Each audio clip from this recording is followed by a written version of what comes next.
What's going on, everyone?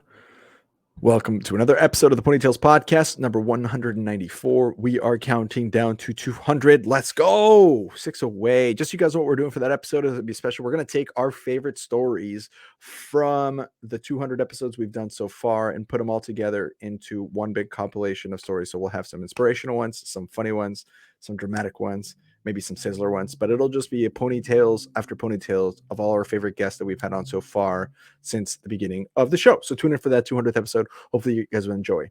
If this is your first one out of the 200, welcome. Where the hell have you been? What the heck have you been doing? Hit subscribe, find us and like us on Instagram, all that jazz. We're everywhere. Just support us that way if you are wanting to support. But the biggest thing that you can do to support is listen through all the ads. These are all through alumni that have been on the show or who have sold books, and they're all people who are supporting us, who are doing really cool things in the community.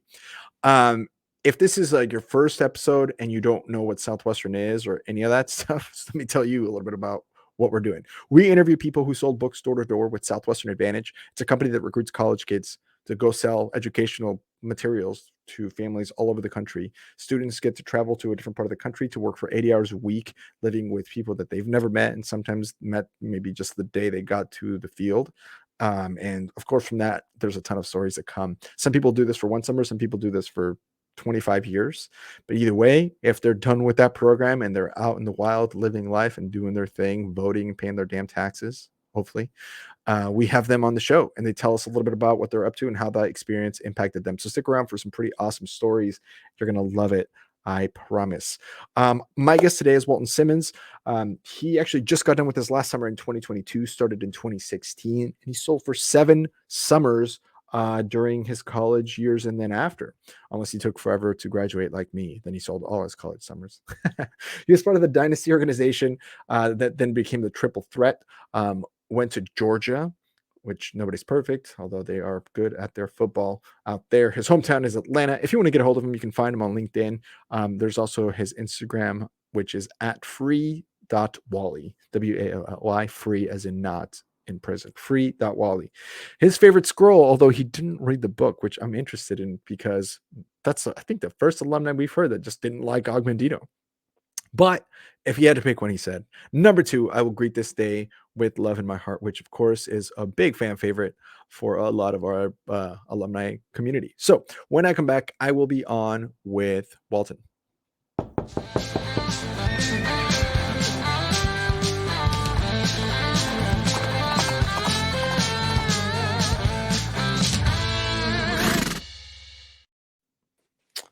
Boom. And we are recording. Brother. How's it going? I'm excellent. I'm doing really well. It's not that I didn't read Og or didn't love it. I guess I didn't love it, but like I just felt like there were so many other things that I could have read in the morning that were like a little more, I don't know, just less cheesy. Like I've also just after selling books for 7 summers, I've kind of grown sick of self-help. So I don't know. I surely there's other alumni who don't love Og. Like I can't be the only one. I mean, there's probably a lot out there. We haven't met any of them yet. But we've only done 194 episodes, and there's supposed to be like 50 to 100,000 or 150,000 alumni out there. I don't know what they're claiming to have out there. So statistically speaking, you're not alone, my friend. There's supposed to be 200,000 alumni, but 100,000 of them are dead. So that's what they always told me. So 100,000 living. So we have a way to go before we run it. But I'm sure we'll find some more. And we'll just put you guys all in a group. We'll just say, here's the people: Walton Simmons and Jane Doe, and more Utley, who read other shit in the mornings other than Augmentino. I mean, maybe some people just listen to this podcast in the morning before. Like maybe there's someone right now who's listening to this episode, and they're like filling out their order pad right now. Like my last summer, I listened to Joe Rogan on my way to the turf. Like that was what I did, because I was like, I just need to listen to normal conversation, because I tried to make my sales talk as conversational as I could. But you get in to say the same thing over and over and over and over again, that like just listening to 2 people have a normal conversation would kind of bring me back down to baseline. That was actually like a helpful thing for me. Really smart. Actually, that's clever. Very smart. hopefully people then do listen. I know there's people that listen to this on the book field, this podcast, which is, I feel honored in a lot of ways that people are supporting us that way. But some people who can listen to conversational stuff, like, and think of other things and then get to work and then still sell, that's also really impressive. So I commend you for that, sir. Well done. Yeah, I appreciate it. I had to Um, quit listening to advanced sales after about summer number 2. You know, there's only so many times you can hear Roger Smith go, "It's got math," before your brain's full of it. yes. Apparently my internet connection has been weird, so I might be blurry. Can you still hear me though? I can hear you, and I can also see you. My internet's Oh, probably the one being blurry. gotcha. Okay. Well, let's dive into this thing, man. We like to switch it up in the order, and I think it makes more sense. You just got done selling. It makes more sense to just wind the clocks back and see how you got into this whole thing in the first place. So, buckle up, everyone, or settle up, I guess, since we're in the pony stable podcast thing. Let's go back 2016. Yeehaw, baby. Let's go back to 2016. And how the hell did you even first hear about this diamond scheme? Upside down diamond, not a pyramid. Yeah. No, it's an upside down triangle. It's an upside down funnel. Like, Yeah. everyone works for you. They what I'm up to these days. Y'all heard of Amway? I'm just kidding. So I had a couple of cool experiences before I ever sold books that kind of helped shape my worldview. Um, I studied abroad in the Dominican Republic when I was a junior in high school, and thanks and credit to my uncle Jake Chesney, who, if you're listening, there's a good chance you know Jake. He was living down there with his family. He was an entrepreneur, and so he sold books, took 15 or 16 years off or something like that, and then just did a couple other business ventures, but always built his life to be mobile. So anyway, I had a cool opportunity to go down there, and I studied abroad. And then I took a gap year between high school and college, and I got an internship with a software startup in Sydney, Australia. So I did that for about 3 months, which that was fun. That was a whole lot of fun. Drinking Yeah, age in that's pretty Australia is legit. 18, so yeah, I enjoyed that. And Georgia then boys like to party. I don't know about that, man. I like beer. What are you drinking from, by the way? What's on your mug? Oh, somebody gave us this. It's me. It even says ponytails on the hat. Isn't that hilarious? It's like That's 3D, awesome. dude. It doesn't totally look like you. It sort of looks like you, but in the ceramic version, I guess. Well, this is from a picture where my beard was just like trimmed, but in the wintertime I like to leave it long. So they must have had it Yeah. from a picture from like an episode from the summer or something where it's like my beard is super trimmed. Isn't that hilarious though? But I'm drinking this Santa Fe or Big Nose Kate whiskey. It's from Santa Fe, New Mexico. Mm. Is it good? So it's okay. It's not my favorite. I had a different kind of whiskey my brother's over Christmas, and I think it ruined this one for me. But at first I was like, this is great. And then I tried the other one, big. I don't remember what he liked, but I'll have to ask him. But anyway, Are you a okay. big So whiskey guy, Georgia or? boy, Oh dude, yeah. hell yeah, We dude. can get. Oh no, food. No, let's go into this. Yes, I am. It's like a love-hate relationship, because sometimes, Right. like, I'm not a big drinker. I don't think I've ever. I don't never have I even gotten close to blacking out. Uh, so like it's never been a thing where I just drink a lot. I think I've Sure. only in college even, I think I threw up like 4 times total out of the times that you would go out and party in college. Um, Mm. it's never been, but I do enjoy a casual drink over a Hmm. good conversation. I do believe in the fact that it's like people are like, you don't need alcohol to have fun. Yeah, you don't need running shoes to run a marathon, but it fucking helps, right? Yeah, Like, exactly. you know what I mean? Yeah, Like, absolutely. It's a so, social so lubricant. It's yeah, it's absolutely. It loosens people up. It does. totally. Yeah, I'm And you get enjoying a nice crispy Miller Lite. Just nice. I also bro. enjoy, but I'm with you. I enjoy a casual drink over a good conversation. But Yeah. how did you go deep down the whiskey rabbit hole? Well, so it just became one of those things where I like the idea. This is gonna sound really bad. My wife hates it when I say something like this, but I like the idea of like manly things. Not that and I live in Portland, so before people are like, oh, he's a misogynist. Well, actually, it's Mr. Misogynist. Okay, no, that's shout out Brandon Q. That's Brandon Q's joke. Mr. Um, Misogynist. yeah. No, but I do believe in like the as a heterosexual man who likes what like a straight man, it's okay to just get in touch with a little bit of the things that are traditionally masculine that aren't. I mean, Sure. drinking whiskey isn't hurting anybody, right? Yeah. If I beat my wife, that's also, I guess, technical straight man tradition from 1920s. That's not Yeah, a yeah, tradition yeah. you want to carry That's on. not But fixing cars, drinking whiskey, smoking cigars. I'm not saying that's an exclusive man thing. A lot of women can drink whiskey more than I can, know more about whiskey than I can, smoke more cigars.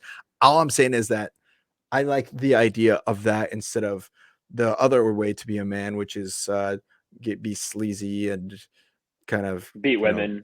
beat women or like abuse, that kind of stuff. You have a choice when it comes to that. And that didn't sound attractive at all, that path of being like that macho man, but the idea of like being a classy hetero man, and that's what my 24-year-old brain said, hey, you should get into whiskey. That's why. And There you so then go. I That makes did. I took a sense. deep dive, and now I'm like, oh, anybody can drink whiskey. I'm 30 now. It's stupid to have thought that that's what a man thing was, but I'm glad that I got the good enjoyment. I also felt that way about weed. uh Hardcore. I used to think weed was like very, very bad. My brother laughs at me still. But then I started realizing, oh, it's not about getting high. It's about, drinking weed. There's spinning in circles, going on roller coasters. It does something to your brain from Hmm. reality to maybe a little bit outside of reality. Like you're not really who you are when you're drunk, and you're not really who you are when you're high, or when you're in a bad emotional state, right? Or when you're in a good emotional state. That's just kind of like different experiences, and some of For them are more sure. enjoyable than others. And so that's what I learned. That's probably way longer of an answer than you wanted. No, no, no, no, no, no, no. That totally makes sense though, because like I guess the other alternative, if instead of doing masculine stuff and leaning into that, is you could just like go get a nose. Well, I guess you already have a nose ring, don't you? I do. Yeah, I Yeah. got one when I was gonna poke fun of myself. I got one when I was in Europe, so Yeah. took it out because I'm yeah, I'm It, supposed to get a you real didn't job. like it. Yeah. You No, I didn't. And I liked don't. it. Well, I grew a big ass keloid on my nose. Like, it looked terrible. Like, it looked like for like 2 months. It was like I got it when I was like, I'd had a beverage or two in Prague, and at like Good. midnight with a bunch of my friends that I'd met at my That's how hostel, you and do they were Europe. like, Yeah. "Yeah, exactly." They were like, all my friends that I met were like going to go get drunk tattoos, and I'm like, "I'm not gonna get a drunk tattoo. I'm not doing that." They're like, "No, no, no, come get a nose ring," and I'm like, I can do that. I can take that out. Like no one will ever Sure. know. So, um, Yeah. I got a nose ring because I'm a big Formula One fan. Huge Formula One fan. I don't know oh if yeah, you've yeah, yeah. heard of Formula One, but Oh yeah, yeah. uh The whole Lewis Hamilton. Verstappen versus Hamilton into last season. Oh, dude. Yeah. You did watch. You are a fan. But are you a Drive Not to a fan, Survive but fan? I no, I don't know that much about it, but I love sports, and I just know that was like the most clutch Crazy. ending ever. It was like Hollywood type shit. Yeah. Like for real. You're like, you write a movie that's better than the real drama that happened there, and you don't have to. Um anyway, he's got a nose ring and he's black, but he's like Hmm. light skin black, and I'm Yeah, yeah. dark skin brown. English, right? Yeah, he's British. Yeah, yeah. And I was like, that kind of looks good. I just thought it looked good. I've never wanted to pierce anything else, but I just went and got it. I'm like, it works. Looks So I good. kept Yeah. it. No, I dig it. I'm Dude, still with it you might. here. I'm just grabbing another crispy boy from my fridge. Oh, please do. Grab 4. I don't want them to get warm. Yeah, that's We true. might But I might have 4 over the course of this conversation, but I'm glad that they're accessible though. I need to grab a fridge and put it in my office in here. get a But little yeah, mini dude, fridge, put it under the desk. that's it. That's exactly what I need to do. Anyway, sorry. This is good. I like when episodes go tangential. So thanks for Yeah, man, it's asking me great. questions back. It's been a while since someone did that. But okay, Well, so people just Jake Chesney. monologue and start telling them all about themselves, and then don't ask you anything, or don't have a real Oh, conversation. but honestly, those are good episodes too, because sometimes I record so many that I'm like, okay, I'm ready to just let someone else. Because I also Yeah. I acknowledge that I talk a lot, so it's a good balance. So I'm just saying this. There has been it's been a while since I get one of these, so it's a good to keep it balanced, and also good for the people listening to kind of get a different idea of, what the range of this show can be. Some of them are like super formal, straight up episodes, and some of them it's like okay, and then they pulled out the Coke at the Bizzler pool or Sizzler pool, and you're like, what? Are people What did bringing you blow just? to Bizzler? Oh I mean, no, I hope not. That is not a thing people should bring. Oh, thank you for bringing that up. Bizzler 2.0 is on October this year, 2023. We're going to Jamaica. Do not bring blow. As a Colombian, I'm begging you not to do that. But bring yourself and your spouse. Come hang out with us. Anyway, so Jake Chesney, you were in Sydney. You went to Sydney, Australia. Your Yep. uncle had I was some there for 3 connections. months. Yeah, so I was there for 3 months. I took a whole year off because I thought that I was going to be taking a whole gap year. Long story of how I got that gig, but basically the short version is nepotism. Thanks, Dad. Got the gig in Australia because of that. There's no merit there. It was just who I knew. But I took the whole year off thinking that it was going to be a gap year in between high school and college, and then I got a work visa for 3 months.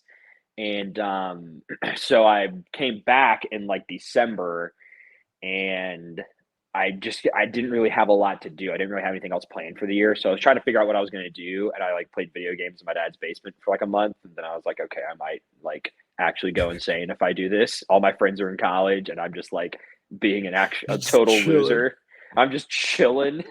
At my dad's So basement. yeah, in my dad's basement. Yeah. So I was like, all right, I need to do something. And Jake had come back from the DR, and he and I were close, but not super tight. But I just knew that I needed a change of scenery. He was living in Birmingham at the time. He's since moved to Atlanta. But I asked him. I said, "Hey, can I move in with you for the rest of the semester?" And then I plan on doing summer camp doing Young Life camp for the summer. And so he was like, "Yeah, sure, you can come on over for a few months." So I got a job just working construction in Birmingham, Alabama, digging pools, which was fun. Wow. But I actually did enjoy it. I shouldn't shit on it. It was actually like a good job. Like I think I'm glad I did it. So I had an appreciation for like, a real blue collar job. But then I was planning on doing Young Life camp that summer, but have always wanted to run my own business. Have always wanted to be entrepreneurial. Have always like that. I saw my dad ran his own business and worked remote and had a ton of flexibility with his schedule and his time. And like it would be like 3 o'clock. I'd come home from school on like a Tuesday, and my dad would be like, "Hey man, you want to like go, I don't know, shoot some clay pigeons?" I'd be like, "Yeah, that sounds fun." So we would be able to do that on like a random day, or like if I had a day off of school, my dad would be like, "Hey, you want to go to the lake?" I'd be like, "Sure." So he would just be able to do what he wanted when he wanted. And then I saw Right. Jake be able to leverage entrepreneurship to go do cool shit with his family. And so I always kind of had that as a vision of what I wanted my life to look like. And I anyway, I was trying to debate what I wanted to do. I really wanted to grow spiritually that summer, and Jake was like, "Well, why don't you sell books instead?" And I was like, "I Ooh. mean, I could do that, but." So I went to an info session, and Renee Dodson was my student leader. If you know Renee, Renee. I love Renee. She's the shit. yeah, she's awesome. I think she's in Toronto now. I haven't Yeah, talked she's a to her good in a friend. I few just talked months, to but her. I just talked to her like 2 months ago. Yeah, Renee's super cool. she's awesome. Has she been on the podcast? She has. She was on with Sydney and Dove, and I can't remember who else. But yeah, but she hasn't had a solo episode yet. I don't think, or maybe she has. I gotta go back and check. Dude, 194. Yeah, there's They a blend lot. it. They blend in sometimes. I'm sorry. No. You're good. Yeah, Sydney Ann's a really good friend of mine. I sold with the both of them. So yeah. Anyway, I ended up selling books. So I was on Craig Soder's last team. I mean, he died Whoa. the spring that March. I think is when he died. That February or Yep. March. Like he recruited me. He recruited Emma Barnett. There's some other people that he had recruited that I can't remember. But like I think did he recruit Tessa? I can't remember. He might have recruited Tessa LaPlante, but there was like a bunch of people Wow. who were Zach Benavidez. That was the other big one that I was thinking of. And if I forgot you, then I'm sorry. But but Renee was like my student leader, but Craig really did like the heavy lifting of recruiting me.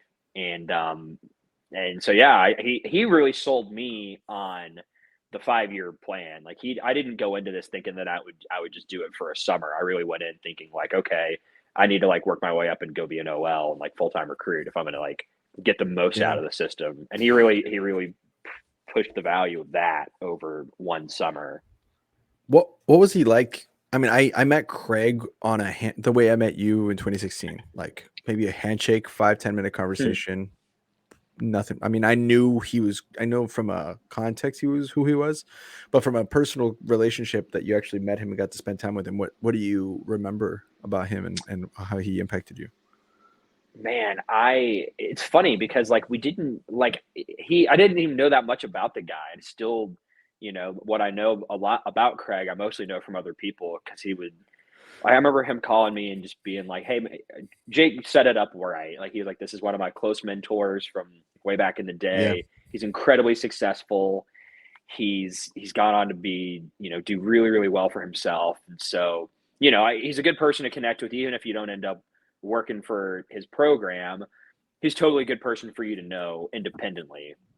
So I had a inviting atmosphere going into the conversation. And so I remember I was actually at my best friend from high school, which is funny because like I hadn't seen him all through college, but I see him all the time now because I live in Nashville now and he lives here. But he played football at UAB, and I remember I was over at his apartment and we were like hanging out, like playing video games or something. And I got a call from Craig, and so I answered it, and he was, like, "Hey, I'm, Jake Chesney's former mentor. Wanted to connect with you." And he's like, "But I want to hear all about you. Like, tell me, like, what do you want to do? Like, where are you from?" And so he asked me like all my pre-approach, where I'm from, all my Mm. background details, and he was like always so interested. He was like, "Oh, that's so cool. Like, that's awesome. That like."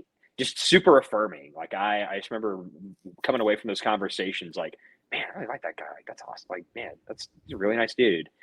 And then like it was kind of like a slower trickle over time of how he would approach it. Like there was never like an interview process or anything like that. There's nothing ever Oh, formal. The way he recruited me, because he was so freaking good, was like he just guided this series of conversations toward me selling books. And then eventually Jake, because I was living with him, forced me to go up to Nashville. He was like, at this point, I was like pretty much convinced I was not going to sell books that summer. Like I was really convinced, I was really sold on the idea of Southwestern, but I was really, really committed to doing the summer staff position at a Young Life camp in Colorado.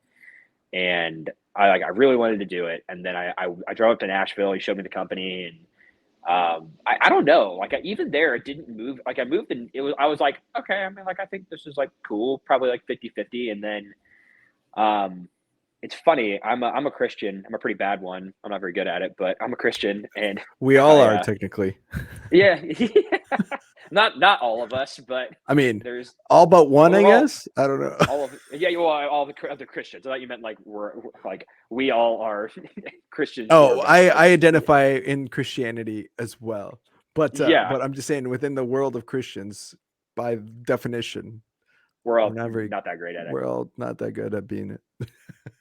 I'm pretty not that good at it, but I was going to church, and like pretty consistently, and this is February, I think, when I signed my dealer agreement, and uh, Betsy, my aunt, Jake's wife, we were going to this evangelical Episcopal church, which if you know anything about no, excuse me, a charismatic Episcopal church, which if you know anything about charismatic churches, the Episcopal church is kind of an oxymoron. But anyway, we were going to these services in the morning. It was like a lit service, and it was just communion and like reading a little bit of the liturgy. It's like a 15-minute long service. And so we went and did communion.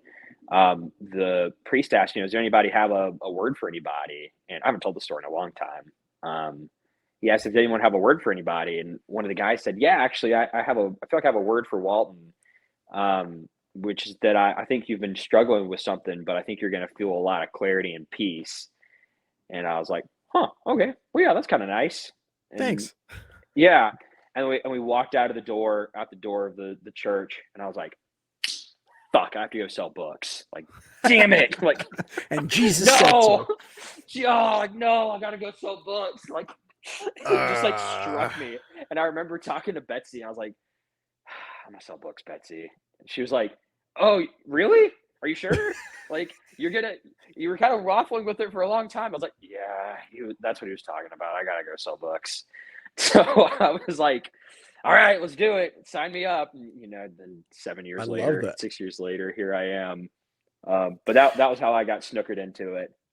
I love that.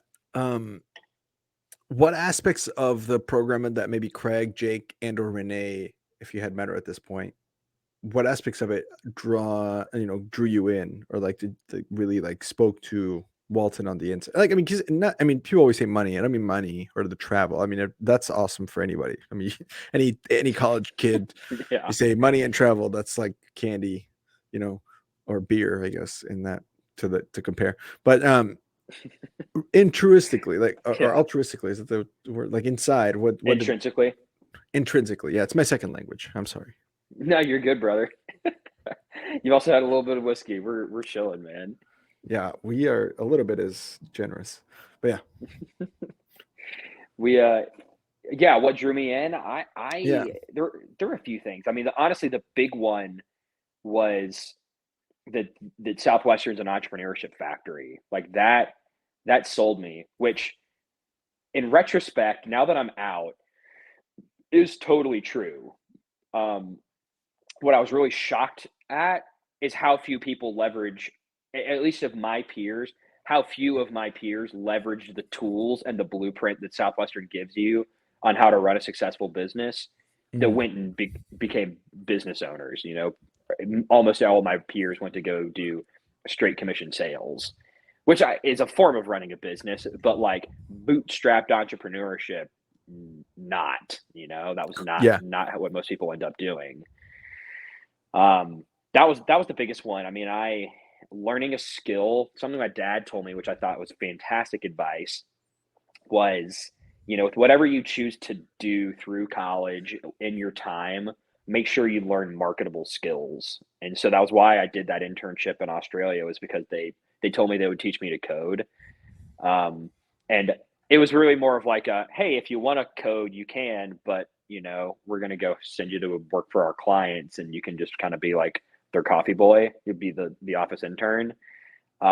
Which I don't hold that mm, against Steve, the guy who was who set that up for me. I'm really, really thankful for that experience. It just was not a professional development right. environment. Well, and sorry to interrupt, but interject here, but No, no. that's often what like when it was funny because I mean, at least this was the case when I was going to school between 2012 and in and out through 2018, where oftentimes you hear about an internship, right? And it sounded bread and butter. It sounded, oh, it's at this big company, and then they go and you're the coffee kid. You're the kid you're like a janitor, which there's nothing dishonorable being janitor, but like they sell this as in like you're gonna come to this financial company and learn how to be a stockbroker. And you're thinking Wolf of Wall Street type of shit. I And feel then like you I'm on get an there and they're info like, session. yeah, yeah, you're like, and you show up and you're like, like it's, and you would hear other college kids who would go do these internships. They would come to Southwestern instead, or at least come learn about Southwestern, because they were like, yeah. Grant Greeter always talked about how he went to the Disney World internship, and Mm, he would go and he went, and really what his job was, it was customer experience specialist, but what it was is he was just picking up like shit and trash from the park at mhm. at Walt Disney, and so this, you're right, there is something about this program where it's like the whatever the exact opposite of just coffee and copier runner, the opposite of that, which is no, you're gonna eat shit. Like this is gonna be hard. The hardest part, you're gonna go get your face bashed in and pick up your teeth, and then but that's not the hard part. The hard part is that No, you can quit anytime. You can quit any any point you want. And all your friends back home are going to give you a pat on the back for how great of a decision that was and how smart you are and how wise you were to get out of the clutches of, the pyramid scheme. The pyramid scheme. Yeah. They didn't, even though your manager told you that this is exactly what was going to happen and you signed up for it completely on your own will and drove your ass all the way out to Wisconsin or whatever it was.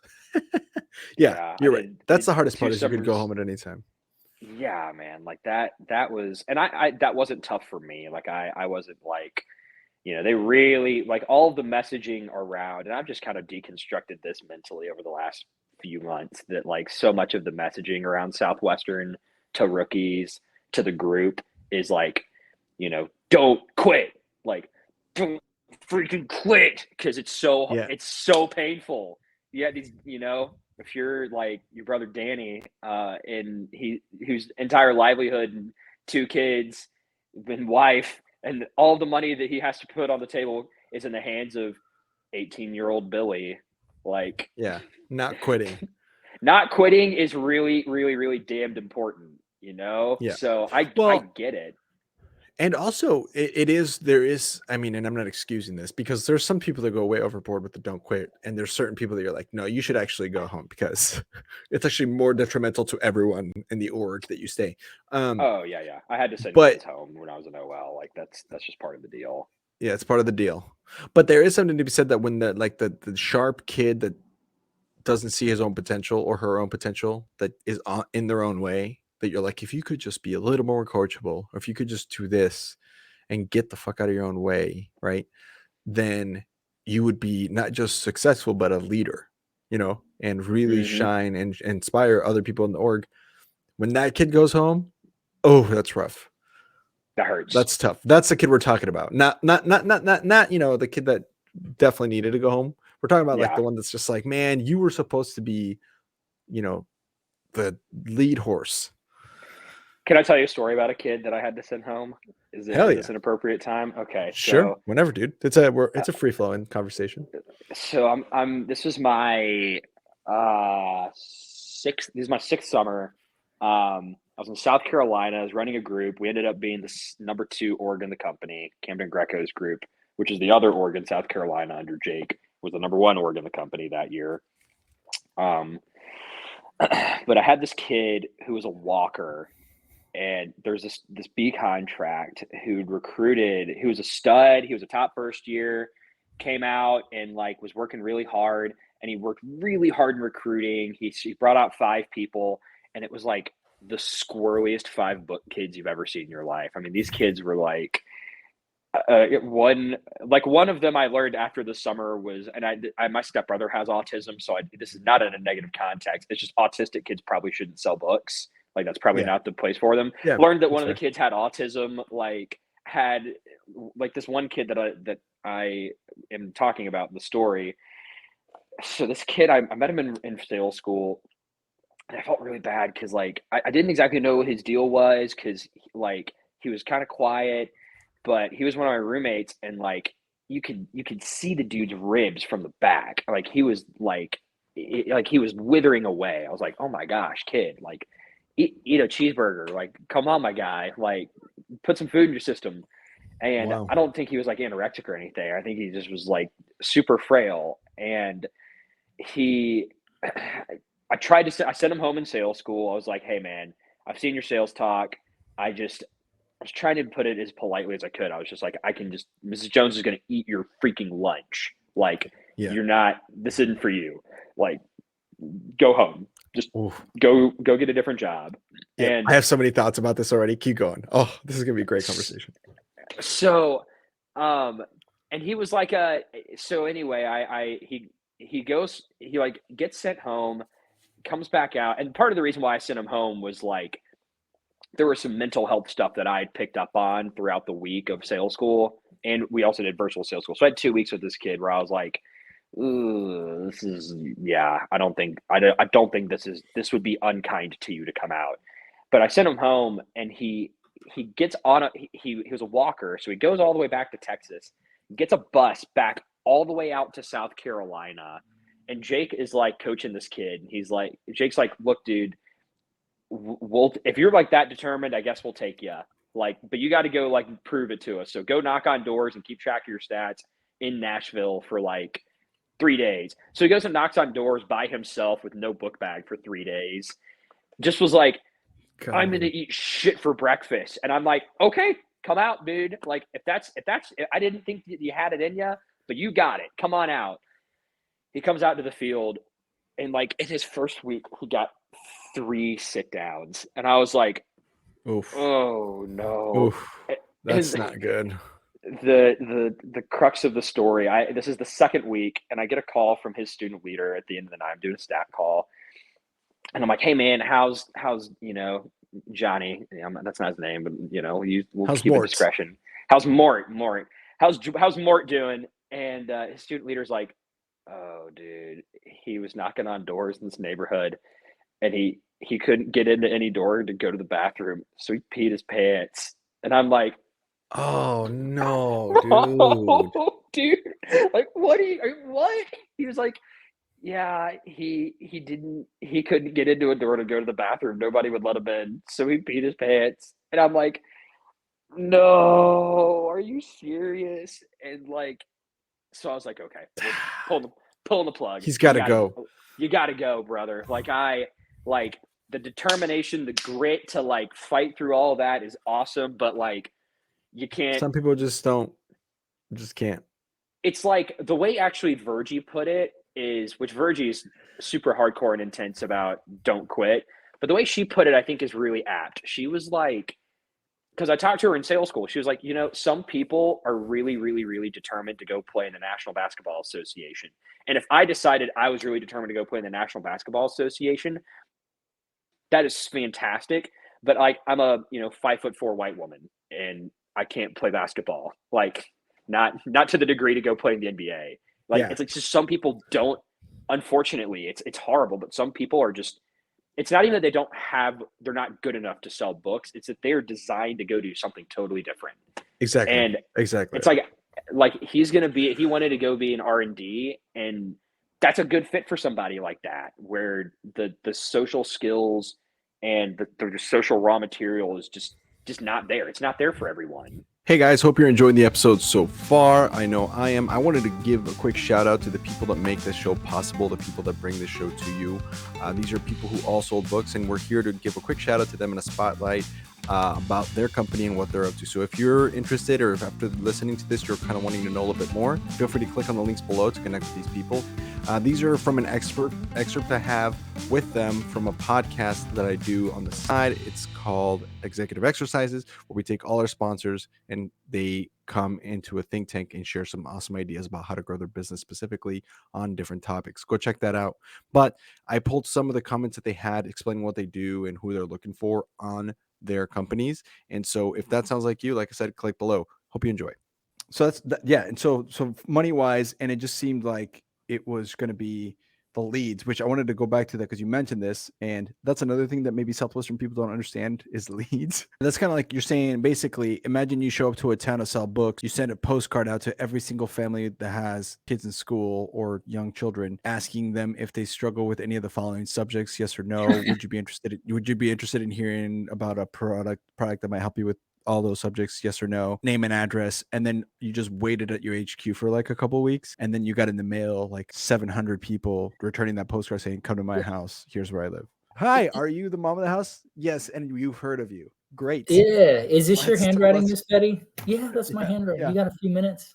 It's, again, you're not selling every single lead that you sit down with, but the leads is kind of what interested me, because that kind of anxiety feeling that I talked about at Southwestern, and the anxiety I had with Family Heritage, I honestly didn't think that was going to go away, but it has. It's gone away when I sold. I still had a little bit of anxiety, but after that first knock, it goes away. But much less anxiety every week, because I know I have fresh leads coming in. And so even if this day doesn't work out, I know I got typically our agents will get anywhere from 25 to 50 leads a week of people that they can go and call on. I want people to understand what it is that you do, how you do it, why you do it, all of the good stuff. You hear a lot about coaching. You hear a lot about life coach, sales coach, business coach, yada, yada coach. Man, I think just to start off, like what it isn't, it's not training. It's not showing up and having somebody talk at you for 45 minutes to an hour. And like the way that I look at it is we're all human beings. We're all broken in some capacity. And we all know a lot of the people that I work with, they know what they're supposed to be doing. They're just not executing on it, or they're not doing it as intentionally as they should be. Or they're just not focused. They have like 15 different goals or 15 different things that they're trying to balance or do. And because of that, like they're not as intentional as they should be at home, or they're not as intentional as they should be at work, and they're not picking up the phone and calling people. And it's like having a personal trainer for your business. It's having intention on why we do what we do every day, and creating clarity and helping to build our lives and our calendars around what our future goals and intentions are. That'll do for now. Like I said, make sure you click below to get some more information. And now back to the show. Yeah. It's like having a kid in a wheelchair that wants to sell books. It's like, it's not that you can't, but you just got to understand most places are not wheelchair accessible when it comes to like going into a house, which breeds problems and complications. Now, are there ways around that? I mean, I guess I'm sure there are, but don't expect to. Here's what really happens, and this is. I moved to Portland. I was in Lincoln, Nebraska. Nebraska is a pretty conservative state, as you can probably relate to in Georgia and Atlanta. So, but whenever Atlanta's not. Atlanta has turned the whole state blue. But yeah, Lincoln, Nebraska is pretty liberal. So like any big city like that. Oh, interesting. Oregon's actually the same way, right? Portland's actually super liberal. But if you go 2 miles outside, you see, Confederate flags and stuff. You're like, sure. Oh, geez. Not that that's what conservative people are. You get my point. Yeah, I'm tracking with you. My point is, I lived in Lincoln, Nebraska, and when I would, growing up in small town Nebraska, outside of Lincoln, people are like, "Oh, you're so liberal, like you're such a hipster," and I'm like, "Sure." So I moved to Portland, and in Portland, I became. People are like, "You're kind of conservative." I'm like, "Maybe." Really, I'm moderate. I'm only giving you this pretext for what I'm about to say. I was curious where you're going with that. Because we can crack open the politics can of worms if you, sure. if you want No. to. But. No, it's just this. I don't mean for this to sound inconsiderate or for someone to listen to this and be like, this guy's. I'm just saying, okay. The world is life, and life is fucking hard. Okay.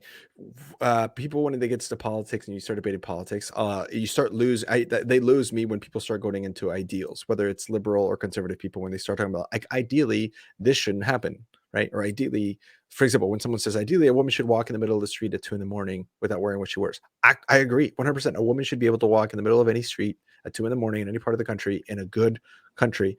If it was perfect, no problem. But the problem is that's not the fucking world we live in. Or you can say an immigrant should be able to come here and earn their way. Absolutely. But that's not the world we live in. Just like if you go the other way, you should be able to start a business without the government taking. Sure. All these ideals that the left and the right has. Sure. Absolutely. But that's ideal. This is real fucking life. And so is the book field. That's what the book field is. That's so when I said the thing about the person in the wheelchair, ideally every house in America is wheelchair accessible, but it's fucking not. It's not, right? And people aren't nice sometimes. And so to send someone like that out, like the person that you sent out, Mortz, right? Or for example, I've told a story on the show plenty of times where we had a kid who had a speech impediment, like really aggressively noticeable, which becomes a problem when you're trying to have a smooth conversation in a sales business internship, right? So there are certain people where it's like, hey man, it's not that you are not capable or that you're not worthy. This is not a value proposition in your soul or your character or who you are as a person at all.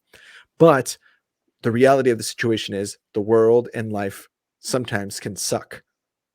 And what Southwestern does is it gives you a really good bite of that apple in 3 months in a safe, relatively safe way where it's like you want to feel what it's real like in the world.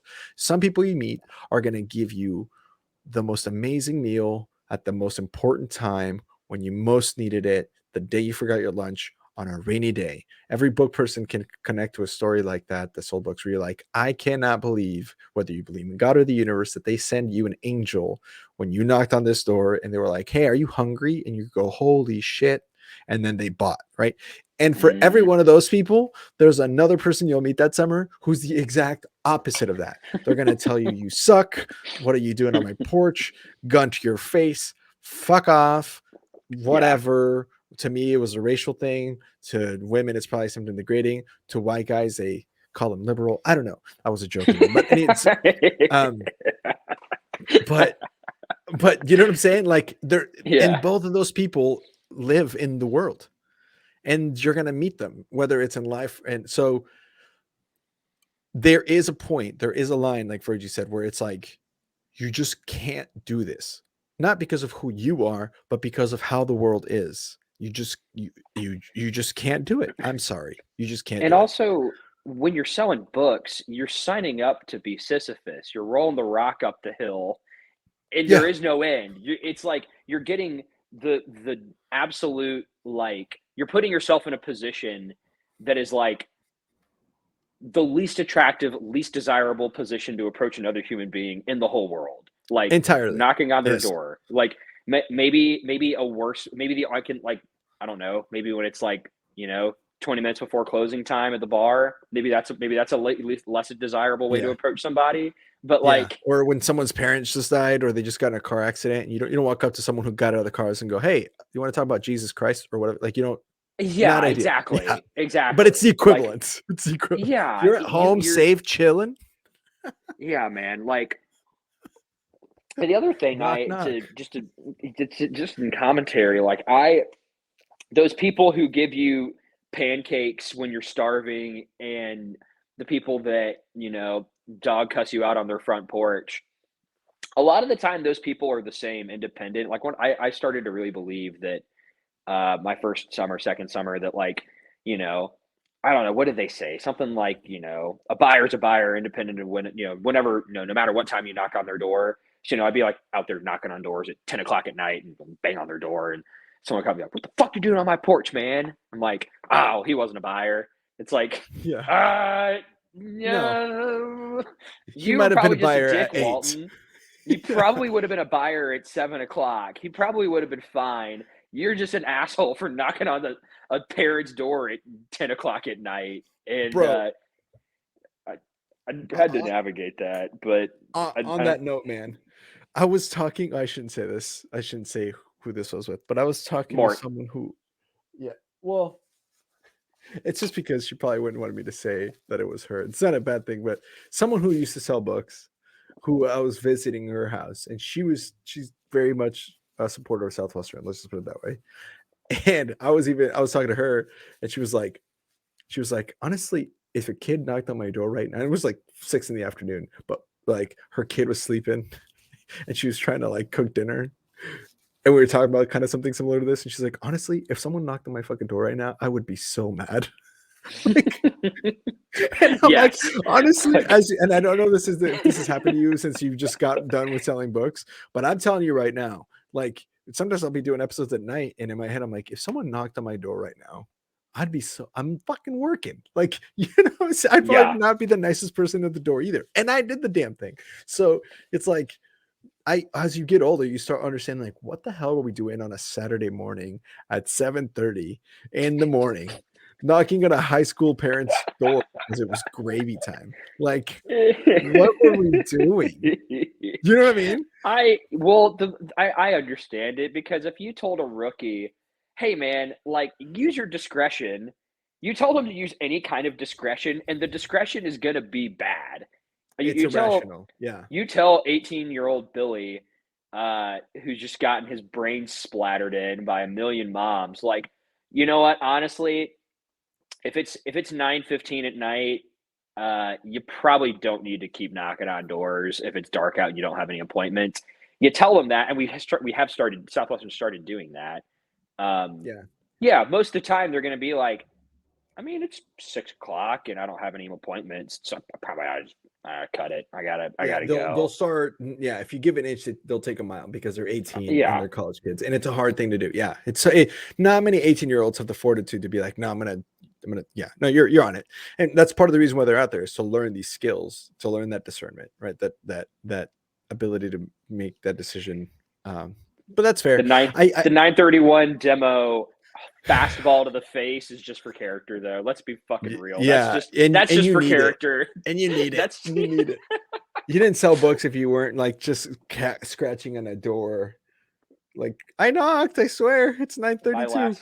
My second summer, I was like, that was one of the things that really kicked my butt my first summer was knocking late. And so I was like, I'm working until 9:46, no matter what, hell or high water, nothing's going to stop me. And I was working way out in the boondocks in Virginia. Oof. And they got so angry at me. My PR was so awful that I had, this is can you share like war stories? Is that Sure. Yeah. Okay, yeah, cool. So I'm way out there. I'm like, 15 miles away from town, 20 miles away from town. And I'm on a street where I'd had a customer, but I'm working my turf like an idiot, and I'm going back to the same houses like 10 times. I'm just obliterating this turf. And I had this one family who I talked to the dad. Dad's like, oh, yeah, that's cool. Come back later when mom's around. Come back around when mom's around. He's like, oh, yeah. But dad's not home. Come back when dad's around. I come back later and the high schooler there. The high schooler's like, oh, yeah. Yeah, that sounds cool. Yeah, come back when my parents are around. I'll come back when the parents are. I come back later. And now it's like 10 o'clock at night. I come back when the 17-year-old is around. He's like, what are you doing in my house, bro? And I'm like, selling books. Your whole family's been cool. And he's like, I don't know about that. So I come back, for an 11th, 12th, 15th, 20th time or whatever at 10 o'clock at night. And I knock on the door. No one answers. So I'm driving down, to go to my next appointment, to go knock on more doors. And this big truck comes up behind me and it lays on its horn. And I'm like, what in the world? So I pull over. The guy pulls up beside me. And he's clearly just absolutely obliterated. The guy's hammered, and he's got a pistol. He's got like a 9mm in his hand, and he's like, "Get the fuck out of here! Like, I will kill your ass if I ever see you around here again. Damn. Like, get out of here!" And I'm like, yes, "Duly sir? noted. I'm out. I'm gone." So I start driving down the road, and he follows me. So I'm like, all right, I'm calling the police. So I call I call 911, tell him exactly the situation. And then eventually 10 minutes later, he peels off. And then I meet a cop at like a 7-Eleven. So I talk to the cop and I'm like, hey, I'm just, explain exactly what I'm doing. She's really sympathetic to me. And I'm telling, this is like my worst day. This is like my anthill story. So I head home. I live like an hour away. And I'm like kind of shook. I'm like, oh my God, this guy just like threatened to kill me and follow me for 10 minutes, but whatever. I go home, I get to my HQ, and it just so happened that we had set things up before the summer. Like as we moved into that HQ, they were like, hey, we're going to need you to move out in like a month and a half. And so I head home. Oh, you got the little notes for people that haven't sold books. Yeah, on the screen. HQ. I love it. There's definitions of words you might not recognize if you didn't sell books. HQ, headquarter host home. But you have to watch. So if you're listening, 50 minutes in, go on Spotify. There's a video or on YouTube in case you lose yourself with what the hell's an HQ. There you go. What's an HQ? Yeah. I head home. And so that just so happened to be the day we're moving out of our HQ. So I'm living there. Have you had Christian Gamble on the podcast? No. He was a guy I recruited. So he's in my HQ, and there's this rookie that quit like a week later. We're moving out of the HQ, but I get home. So I'm like scurrying to get home, but I get home, the entire house reeks of skunk. Like it's like overwhelming. And I'm like, what the hell? What happened? And I host mom. I'm living in the middle of the ghetto. I'm like in the hood. It's like the one part of town the cops told us not to go to, and we're living there. It's this Irish woman and this like old black guy. and like our host mom is like, the host mom is like, the dog got a skunk and brought it into the house and it sprayed all over the house. So we got skunked, and in our HQ, the entire house, everything we own reeks of skunk. And I'm like, covering my mouth up, and I'm like trying to get my shit thrown together. And I'm like getting everything thrown in together, and I get a phone call, and it's from an unknown number, and I'm like, oh, that's probably the police. So I answer it, and the lady's like, hey, this is whoever, whatever officer's name was, the one that was on duty. I need you to come back for the investigation. And I'm like, I'm an hour away moving out. And she's like, I know, but I need you back here right now. And I'm like, oh my God. Okay. All right. Sound fine. At this point, it's like, so this is like midnight. 11 o'clock at night. It's late. I smell like skunk. I've had a gun pointed at my face today already. I start driving back down there, and I get a speeding ticket. On the way back, the cop's like, why do you smell like skunk, boy? And I'm like, I got skunked, mister. Like, and you're giving me a ticket. And he's like, yeah, I am giving you a ticket, dickhead. I'm like, I hate the police. Also, I'm going here because you people called me back, you assholes. Exactly. So I go all the way back and meet them at the 7-Eleven. And I pull in, 9 cop cars flood to me. And like, this cop, not the one that I had talked to, comes out and hands me a ticket. And he's like, you've been knocking on our people's doors at 10 o'clock at night, and you've been like harassing our people, and here's your ticket. And I'm like, misdemeanor violation of solicitor's permit. So I have a criminal record for misdemeanor violation of solicitor's permit in Warren County, Virginia. I pled nolo contendere. And so that I have a criminal record. Go. So look at you. Anyone looking to do business with me, then I was listening to the podcast. Sorry, I'm a criminal. So he's a criminal. He does crime. Look out. Walton Simmons, crime. Oh my gosh, I was criminal. So angry.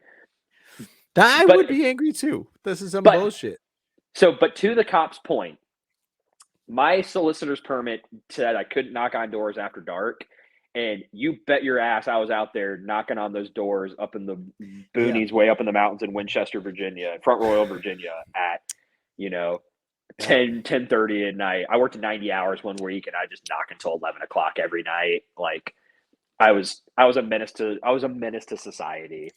Yep. Well, and see, that's the kind of stuff that I'm talking about, where we've actually had this conversation in the show, but I want to have it again because sometimes people don't listen to all the episodes, which is fine. And this is a different take. But oftentimes I've said where it's like, hey man, look, the schedule should be as follows. You knock when the sun is out. If you do not have an appointment set, you go home.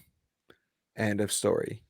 It helps with the PR. It helps with the PR in the area. It helps with future solicitors if other book kids are going to come. Because really, most people that go door to door, they don't sell in the areas that book kids sell, which is kind of the nicest thing about like selling in the country. Is like it's not like a regular thing where people go door to door in a suburb that's really popular or big brick or whatever. But that ruins it for the next book kid, because there's another kid that is probably sold right after you did in that summer in that area, and they're eating shit because of you. So that kid ate shit hard because I destroyed the PR that area. Yeah, the PR sucks there, and it's definitely the book people, right? I mean, oftentimes I've knocked them like you guys again. Now, here's the deal: a couple of things. If this is your first time when you're listening to this, and you're like, "Oh, this justifies me," yeah, do it. If someone's listening to this, just be coachable and listen to what your manager's saying to do. That's don't take our word for as coachability. This is more. I'm talking about more like hypotheticals or how the training rookies got to pay their dues, man. Yeah, go pay your dues. Doors. Go piss off those mobs. Like, go piss off those moms in the U.S. Like, that's right. There's not a shortage of mothers. New homes are being built every day. People move in and out. So still go do that. But I do think that there should be something where the knocking after doors should be something you earn. As like, you know what I'm saying? Like student leadership is something that you earn. Getting to talk in the Sunday meeting is something you earn as a rookie or as a B manager or as a C, right? And so I think that it should be something like, hey, if you have gotten really good at setting appointments at night or after 9, then you can go. And so then it's like something that kids want to get good at. So it's a skill that they sharpen up. So then it's like by mid-summer, even if you're a rookie, week 6, 7, and you've gotten good at it, then you can start working those 85-hour weeks and really start cranking. But it's something that you should evolve to, because what happens is, in what you don't want, and kind of to harp on again on this point, kind of like of the kid that you had to send home, or the kid that I've talked about before, those people trying to knock at 9:30 at night because they think that that's the right thing to do is probably one of the most dangerous things you can do for them and for the PR of the entire org. That is the kind of shit that you get bad PR because of that specific kid that didn't get the social cues, and 2 counties over, the sheriff's locking down stuff because, you know, they had reports of some kid from the University of Georgia, right, which they think is you, because they don't know it's a freaking org of 40 of us of you, you know, like chicken pox. You think it's just one, but no, they're everywhere, all over the state. And My buddy, you know what I'm saying? Like that should be how it works. Is you earn that. You work you work when the sun's out. If you want to work in darkness or early on, you got to get good, and you got to get, like, there's like a certain level of training that the student manager has to pass on and be like, yep, you're ready for that, to not fuck up. You know what I'm saying? 100%. So that summer I was in South Carolina, I knocked on this dad's door, and he was like, "Oh yeah, that book thing?" I was like, yeah, I'm selling books. And he was like, "Oh my God, we heard about you guys back home in Savannah," because this is like, he was like this is on waterfront property. He's like, "Yeah, back in Savannah, we had like, it was all over the news how like some kid from Texas had gotten arrested for knocking on doors and being creepy and stuff." And I was like, "Uh-oh, that's not good." So I left his house, Googled it. This kid from A&M had gotten arrested not once, but twice for knocking on doors, and just like, I don't think he did anything wrong. I just think that he didn't recognize the social cues. Like that's what it is. His OL was a buddy of mine, and so I asked him, I was like, "What happened?" And he was like, "Well, he didn't recognize the social cues, so we had to move our entire org up from Savannah all the way up to Augusta." And I'm like, "Oh, that's awful." Like, that's brutal. That's so brutal. And again, that's what doesn't help, because here's another thing too. Like, that's the kid that has a bad experience, goes home, tells his parents, tells his frat bros or sorority sisters. That's the person that starts blogging about it. If you YouTube search or Google search Southwestern Advantage, the first 2 videos are about people. It's a fucking scam. And there's it's like that girl who's like sitting there, looks like she's about to play the guitar cross-legged, and she's like, "Southwestern is the worst thing in the whole world. I hate it." Yes, and you also see those people, and you're like, you guys don't know shit. Shut up. You don't know what you're. There was a podcast episode on a podcast or something that's called like, "Is It a Cult?" or something, and Southwestern had a whole episode to itself. Interesting. Yeah, and what did they determine? I don't know. I didn't look at all. I just kind of fast forward through it, but I almost wanted to reach out to them and be like, "Here, can I be a guest? Can I set this record straight? Because you're fucking this up. This is ruining it." Because at the same time, it is a thing where for the other 90% of people who aren't the people that aren't supposed to come out, it is a great program, and it's something that they should go at least do once, learn about themselves, or about life, learn about business, or all 3 if they're lucky, and look back on it and go, that was a crazy experience, but I'm glad I did it. You don't have to, it doesn't matter how much you sold or not, you know. I think 100%. Like, I'm really thankful that I had my first summer. I sold through 6 weeks. I had sold 160 units. Like, I was the worst. I was out of my org. You know Gabe Peacock? Yeah, I know Gabe. I love Gabe. Yeah, Gabe. Yeah, Gabe. Man, I haven't talked to him in a while. Gabe's the shit. He's a good dude. I haven't talked to him in forever. He just got married, I think. We need to get him on here. That's what we need to do. Yeah. Reach out to him. I don't talk to him very much. I talk to him once every 3 or 4 years or so. But he was my OL, and out of the 27 people that were in my org, I was 27th in production through 6 weeks, and through 9 weeks, I think I had sold. He tried to send me home week 8. Through, I think, my 9th week, I was sitting on like 350 units. And I ended up delivering like 900. I owed the company $100 at the end of the summer. Like, That was my first summer, but like was Didn't hit just Sizzler. you know did you? what? You know what's so you want to hear the funniest thing ever? That summer they had like the most ridiculous Sizzler incentives. If you had delivered over 110%, you got like $100 towards Sizzler. If you delivered, no, it was $200 towards Sizzler. And there was something else that was like, if you delivered like 20-week customers or something like that, you got another $200 towards Sizzler. So somehow the bar. they lowered the bar as low as they possibly could. And I earned Sizzler, but I actually got in a car wreck on the way to the airport. I flipped my truck 4 times on the interstate and my passport flew out in the wreck. So I looked for an hour. The cops from Mississippi, I went to Ole Miss my freshman year of college, and like Mississippi cops in Hernando, Mississippi were like, I don't think you're finding your passport there, boy. Like, I think you probably ought to go home. You look kind of roughed up. And I'm like, I'm going to Sizzler, damn it. You don't know what I went through to earn Sizzler. Like, and I couldn't find it. So I delivered 20-week people. Damn it. I delivered like 60-week people, 70-week people because I didn't. Oh man, you got a thing for week business too? That's awesome. Oh, dude, we got one for everything. Name a Southwesternism, and I got you. Name one you don't think we'll get. What's one you won't get? A Southwestern. And we'll add it. Oh, it's like this thing. It's like I got a billion of them, right? But it's like you tell them. It's like somebody like, tell me about yourself, and they're like, here. I like math. I'll just run through a couple so you can see. Sure, yeah. Let's see.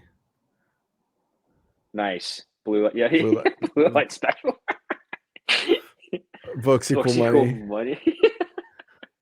CA Chairman's. Oh, that's our merch. Dad's Mom's Week. Demo. Dogology. DSL DSM. We got them in there. Early Champion. Let's go. Early FBLs. Champion. Losers. Freddy's. Losers. I should say that's what we mean. GRG Growth. GRS Gravy. Check this one out. Oh yeah.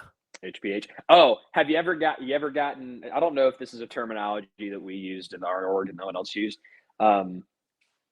MCPTs. Are you familiar with those? No. Multicolored playthings. As you're driving down the road, you're looking for MCPTs all day. Yes, you are. You're looking for like there's a pony. My mom came to town yesterday and like we were driving. I'm furnishing my house. My house is fairly bare bones right now, but I went to go get a rug from Facebook Marketplace and we were driving through and we were just talking about Southwestern. And I was like, I can tell you with probably about 80% accuracy who has kids around here, who doesn't. Absolutely. It's a weird skill. It's a really, really weird skill to cultivate. But I was like, they have kids. They don't have kids. They have kids. They don't have kids. And she's like, how? Well, not even just that. They have kids and they're not home. Or you got to the point where you're like, they have kids. There's a middle schooler. There's a boy in high school and a young girl. And you're like, yep. It's weird that you know that. Even saying this right now out loud is like, it's weird that I can tell this to this day about a home. It's like, oh, I know. My case in point, this is good. We're going back and forth, so I hope you don't mind. This is awesome. So my wife and I are shopping for a home as well. So congratulations on your home purchase. The Portland market is I'm crazy. renting. I'm poor. I'm not. Book money didn't get me that much. They like I can only rent. All good. It's all right. We're about to buy a home. Portland is crazy expensive. Congratulations. Thank you so much. We found a house. We put an offer in it. We're waiting to hear back. There's like a tax code that needs to come through, and then it should be ours. So it could be weeks or just next month. I don't know. But it was a neighborhood that's kind of up and coming. So what that means is just a charming way of saying it's ghetto, but it's not that ghetto anymore. And gentrification is playing its role, right? Gentrified. So, yeah. So I was like, let's just go knock on some of the doors in the area and just ask the neighbors, how they feel about the crime in the area. And so we start going, I'm like, they're not home. That's an old guy. He would know. She's like, how do you know that's an old guy? And I'm like, I looked at my wife, like she knows that I did this. She's like, I looked at her, I'm like, babe. She's like, all right, fine. So we go up to the door. And I knocked 3 times, and she's listened to the podcast. So she's like, okay, step back 3 times. And so she's like just with me, you know. That's so funny. And you know, eventually we got knocked on the door, and this guy comes out. It's another guy. The guy didn't answer. He must have been an HBHer. So then we go across the street. I'm like, okay, this is gonna be like a guy, like, and I kind of described it. We get there, knock on the door. Sure enough, it's like the person I described. And she's just like, what the fuck? And I'm like, You can get all kinds of really weird specific pre-approach too. Like if you ever see those like little Tibetan flags up at the top, you're like, oh yeah, don't go there. Just skip them. Don't go there. Just They're don't go to dicks. that house. We They skipped that house. They drive a Subaru and like yep. There's a lot of them here. There's a lot of here in Portland, dude. That's like all of Portland. No offense to any of our Tibetan flag listeners who sell books. No, they drive a Subaru with at least 2 bumper stickers, and one of them's NPR. Exactly. Like, one of them's NPR, and it's or the coexist one that has like all the different like the Star of David, the cross of Jesus. You know what I'm talking about? Mm-hmm. But you can, it's weird that you can see that. Like you can tell who is who just by walking or driving through a neighborhood. You're like, oh, I know. I can tell you who's home. Mm-hmm. I can tell you almost like so many things just by looking at the house. And you feel like Sherlock Holmes or something like that. But you just see a house and you're like, I can tell you all about him. Oh yeah. We were looking at a house and it was already occupied. So it wasn't a new house. It had, currently occupied, and they had a no soliciting sign at the front. And I'm like, fuck these people. These people suck.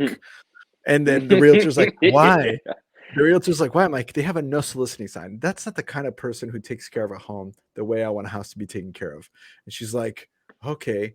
We go, it was a dude. We go outside, and one of the neighbors is walking by, and I'm like, hey, what do you think of this house? He goes, it's a nice house. They renovated nice, but the guy that used to live there, he was kind of an asshole. Like, always fighting with his wife. You can hear him fighting. Some people were like claiming that they got divorced because he beat her.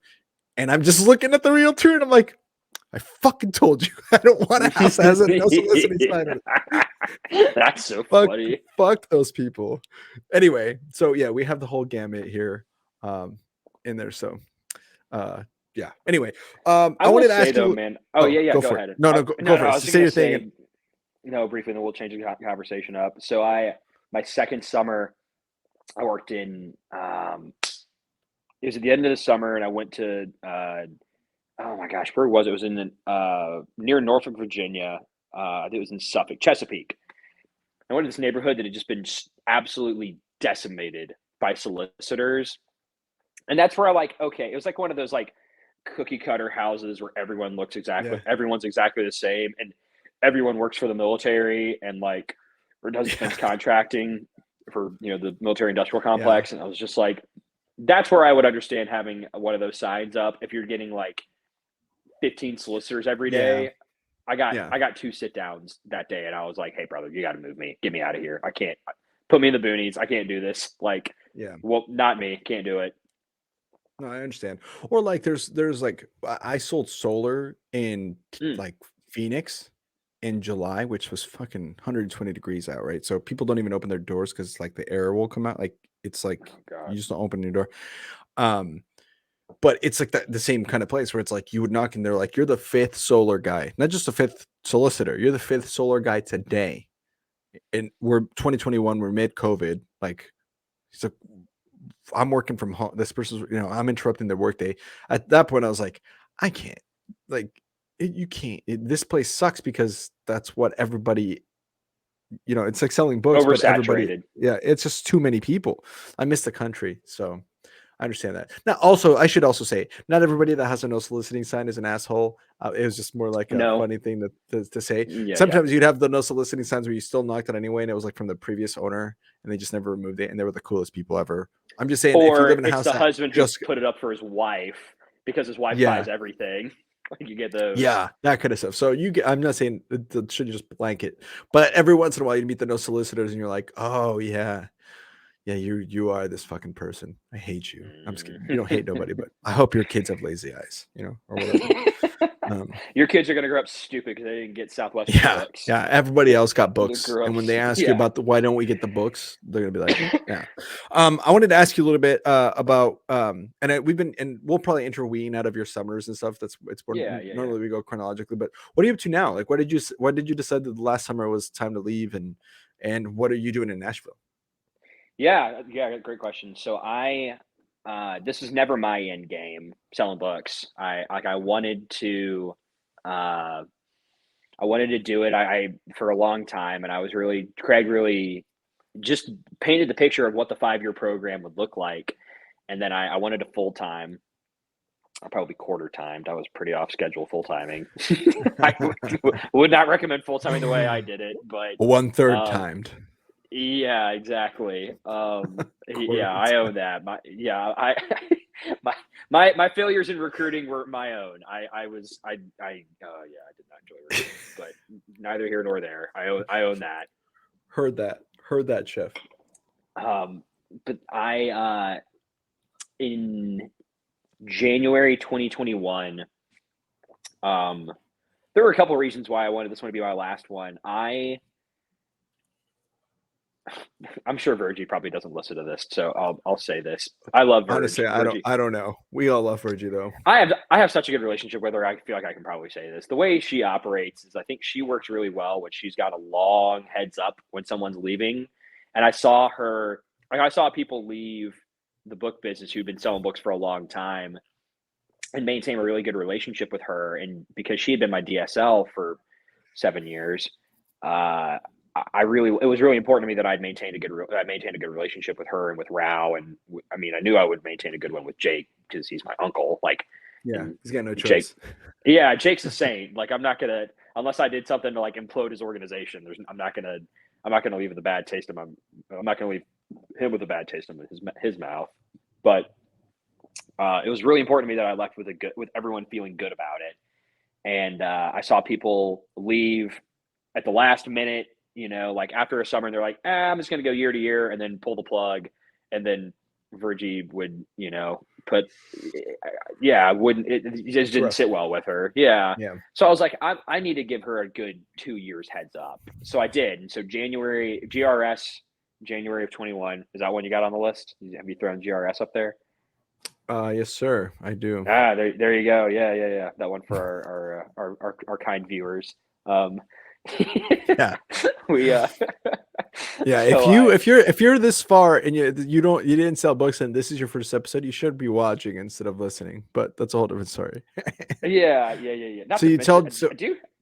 Just side note, do you have a lot of listeners who haven't sold books who listen to these? Like, is that? I think we have them, because what ends up happening is people will share their episode, and so you'll share it on like your Facebook or something, and then people who didn't sell books, just because it's you and they know you did this cool thing, are gonna want to tune in, and they're the ones that are like first time listeners, didn't sell books, that are mainly your friends.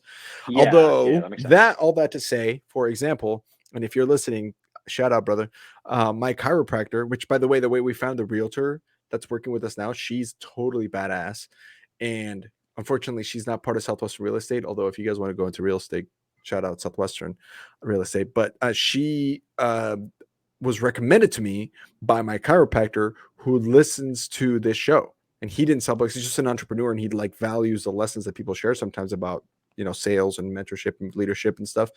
And one day I walked my chiropractor, and he just has a card in his hand. He goes, "Here you go." Because I had talked to like Andrew Neisler or maybe somebody on Southwestern Real Estate. We have them on every once in a while about that we're about to start to buy a home. And he came up with the business card, and he's like, "Hey, this was our realtor. She's amazing. Stop looking. Heard you were looking for one on your show. Here you go." And I was like, whoa. There's so much in there. First of all, you listen to my show. Thanks. Second, that's cool. It was awesome. So to answer your question, I'm sure there are people. We have so many listeners now at this point that some are periodic, some are loyal, some are just every once in a while, not less than periodic, but just big names or somebody they recognize, friends, other Force people, other Dynasty people or whatever, like that. So I don't know, to be honest with you. I have no idea anymore who's who, but I'd have to guess the vast majority of them are probably book people. So I'd have to guess the same. Yeah. It's like, I I think it's really cool what you're doing. I don't know if I mentioned this earlier, and I know we mentioned this off air, but this is my first time ever even listening to a Ponytails podcast. Is this one here, the one that I'm doing? I've never listened to the show before because I just wanted to go at it. Yeah, no, Wrong. but a lot of people do it that way. Yeah, I wanted to like actually, I want to listen to the show and support it because it's cool. I have a hard time picturing this becoming the next Joe Rogan just because, it 100 million people are going to have a hard time listening to stories about kids selling books, but you can carve out a big niche and make it big. Like, I think this certainly it's got legs and it's become your full-time gig, which is awesome. Yeah. I think I don't see that's not our goal, is to make it like a Joe Rogan thing. Our goal has shifted to just creating or becoming the first unrelated to Southwestern alumni community, and just really build it, just really find, because there's pockets of book groups of book people who sold, and then you wouldn't believe, it's weird because I'm kind of becoming the person that knows the most alumni, and I didn't mean to. Like, it's just because from different clicks, right? Like you'll tap into someone and you'll meet someone and you're like, oh yeah, and he goes, you dude, I got a bunch of book friends that I still hang out with, and you've never heard of any of them. They sold in like 94 or whatever, you know what I mean? So right. And that's all our sold for like goal. 7 summers, 10 summers, and all together, and then they all left. Yeah, and you've never heard of them. And so my goal is to kind of bring them all together. That's the point of the Bizzler trip. That's the point of what we're doing. However, there is something to be said about how whenever, and I'm sure this has happened to you, where maybe you're hanging out with another book friend and then a couple of non-book people, and you start talking about Southwestern stuff, and then you find that the non-book people are like curious and listening into the things that you're sharing. And so I think there is something to, it's almost like a Tiger King effect is what I've called it to our team, where it's like, it's something that's so crazy and sometimes unbelievable that people did, that it has its own appeal. So if marketed correctly, for some reason, people like, if people watch The Bachelor or if people binge watch Tiger King, there's no reason why they wouldn't get into this either, because there's a lot of shared value from entrepreneurs when they talk about, like, sometimes we'll have people who are in AI. Like the last couple of guests we had Todd Ballinger, and he shared with about his AI experience. And it was like, if you took the clip out, you wouldn't know that it was a Southwestern podcast or like a podcast. For sure. You'd be like, this is just a podcast talking about a guy who's a professor at the University of North Carolina working with AI. And you're like, whoa, so we have those blips. Cool. And if we can intermingle those blips with really crazy stories of a guy that was drunk, pulled out a gun on you, and then you got like you, right? That to us as book people, we're listening to it and we're like, well, yeah, of course you got a ticket for disturbing the peace after 10 p.m. Any book guy listening, book girl listening, and they're like, yeah. But to a normal human, they'd be like, what the You're a psycho. And I am and was. Yeah, that's to be fair. And they nail it. Absolute great description. But to us, we're all psychos. We're all ponies. Anyway, so just wanted to answer your question thoroughly there. But January 2021, you're sitting at GRS, you're talking to Virgie, and you're saying, you're like, hey, I'm done. So I was like, hey, I summer of 22 will be my last summer. I'm like, I got 2 more summers in me. So I was just about to graduate. I graduated from Georgia May 21, go Dogs. And then then went and full-timed. And this was never the end goal. I don't know. There was a big push probably about 4 years ago, probably about 4 years ago, where it was really in the Jacksonville meetings, those September meetings where they really pushed this stuff. But Edgar and Shane, to a lesser extent Danny, but Danny talked about it too. But it was really like Edgar and Shane would talk about entrepreneurship and how their vision was to be, multi-business entrepreneurs, and Southwestern was just one of the businesses in their portfolio that they were looking to develop, and creating a community of people who wanted to do that together. And I was like, oh my gosh, like, sign me up. Like, absolutely. Like, that appealed to me so hard. And then as I dig just a little bit more digging beneath the surface, and to anyone who's in that boat as a B contract, C contract, a rookie who's open to this, I think there's a good chance that is a reality, can be a reality. But the reality of of being a district sales leader is you're working a 9 to 5 job, and if you have a family, it's probably going to be your main source of income. And I think it appears to me to be incredibly challenging. And not to mention, I hated recruiting so much. I got to a point my 5th, 6th, 7th summer where I was like, I can sell books for 3 months. I could do this for the next 5, 6 years, and I make enough money doing it, and I enjoy it enough to where like I could do that part. I just can't spend 9 months out of the year fucking recruiting. I hate it so much. Yeah. I hate and it's hard. Yeah, it's hard. And Yeah. we've talked on here notes. We don't have to necessarily go into those weeds, but we've talked about like the full-time schedule where it's like you're actually doing more work during recruiting season than like the summer's almost like a break from that craziness because it's simple. It's one thing, whereas recruiting is just a lot more challenging. But if you get good at it, it's a great skill. But it's just it's a lot more. So okay, so sorry, go ahead. I was gonna say like the book guys who, kind of everyone sucks at recruiting right now.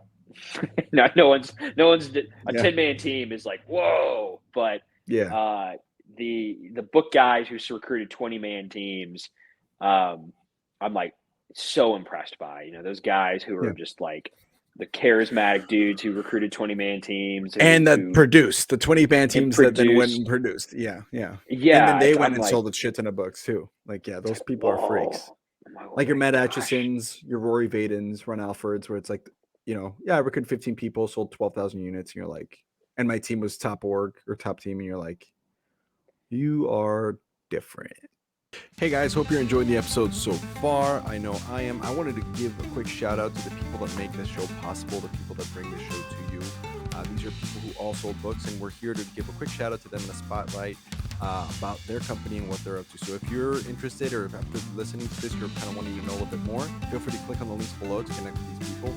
These are from an excerpt I have with them from a podcast that I do on the side. It's called Executive Exercises, where we take all our sponsors and they come into a think tank and share some awesome ideas about how to grow their business specifically on different topics. Go check that out. But I pulled some of the comments that they had explaining what they do and who they're looking for on their companies. And so if that sounds like you, like I said, click below. Hope you enjoy.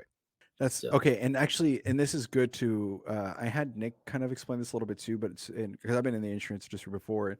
For people who are listening, like, how do you make 115% commission? The way I explain it to people is the insurance companies we represent. So we're a broker. All these companies we work with, they know they're not really going to be making any money off the sales that I make for the first several years. But they don't care about that. They know these clients are going to be on the books for 10, 15, 20, 25 years. So they know they're going to make money over the long haul. And so part of the reason agents are able to make so much is there's all these companies out here, and they're all competing for the broker's business, because these companies don't actually have their own in-house sales force. They have independent contractors.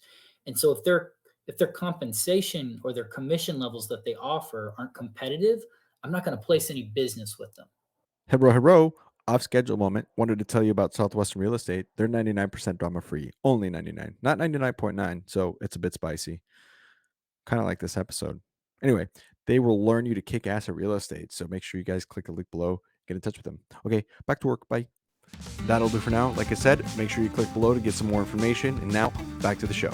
Yeah, exactly. Like those guys, it's like, and there's a lot of them. There's a lot that you wouldn't like. I had a conversation last year in recruiting season with Ronnie Musgrove.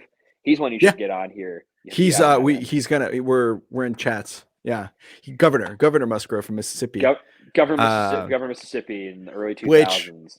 By the way, side note, Alex Badnar episode. He's Ronnie Musgrove is a bookman. Alex Badnar is a bookman. He is currently suing the state of Oklahoma for corruption in the Department of Justice system. And Ronnie Musgrove is one of his lawyers. It's a fucking crazy story. Go check it out. Go check his episode out. Yeah, it's bananas. Two book guys suing Kevin Stitt's state Justice Department. Yes, which is crazy, bro.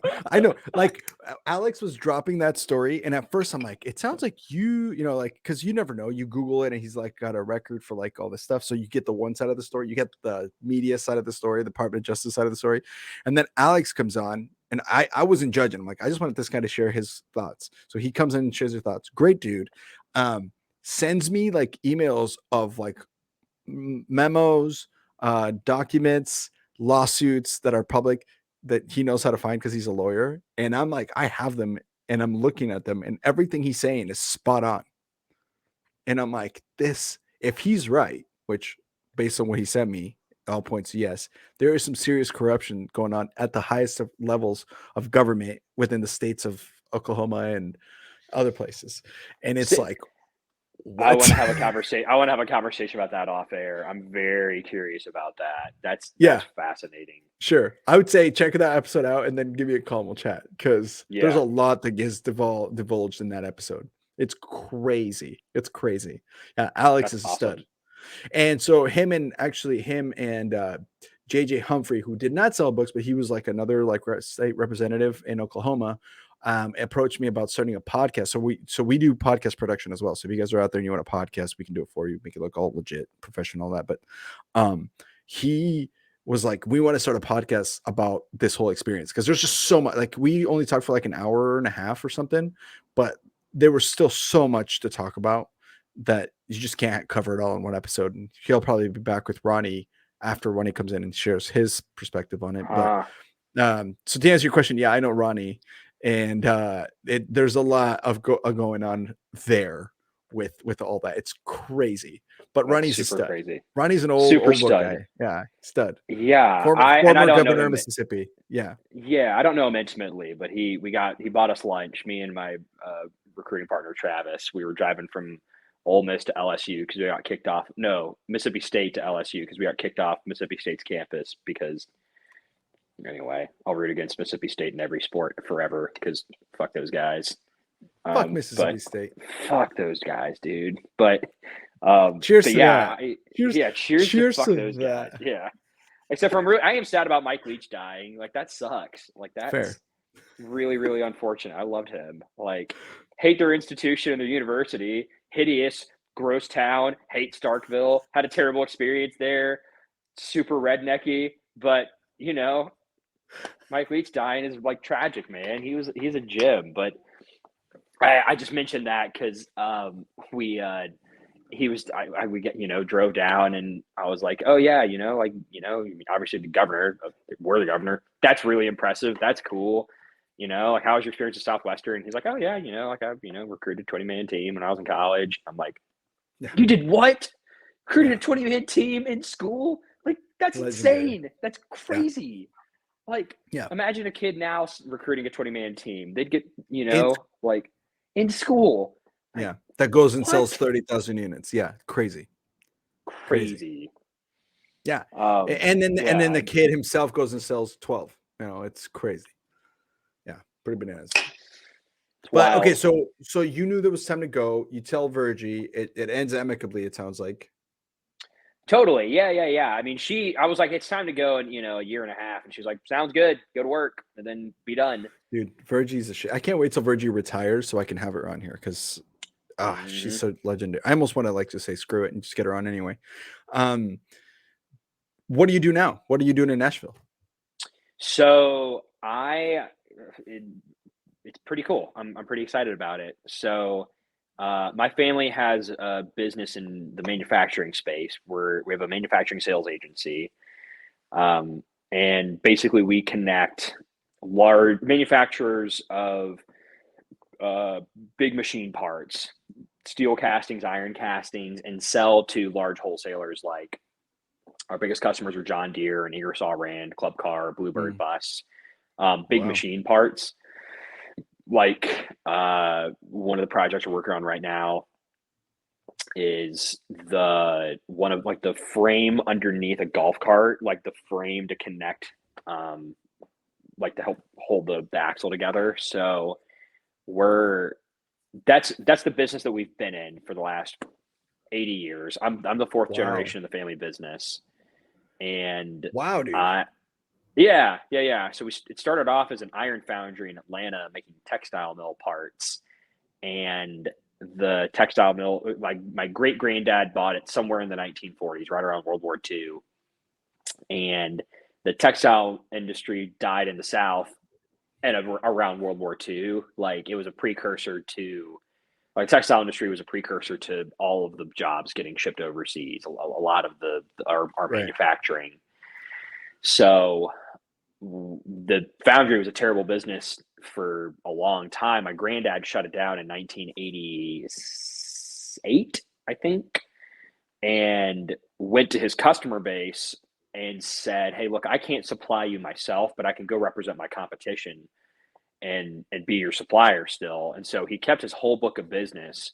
Studley, my granddad, who's dead now, God rest his soul, he was a stud. Like his business was going under. He was raising 4 kids at one time, and then he got his MBA at the same time at night from Emory, which is one of the premier business schools.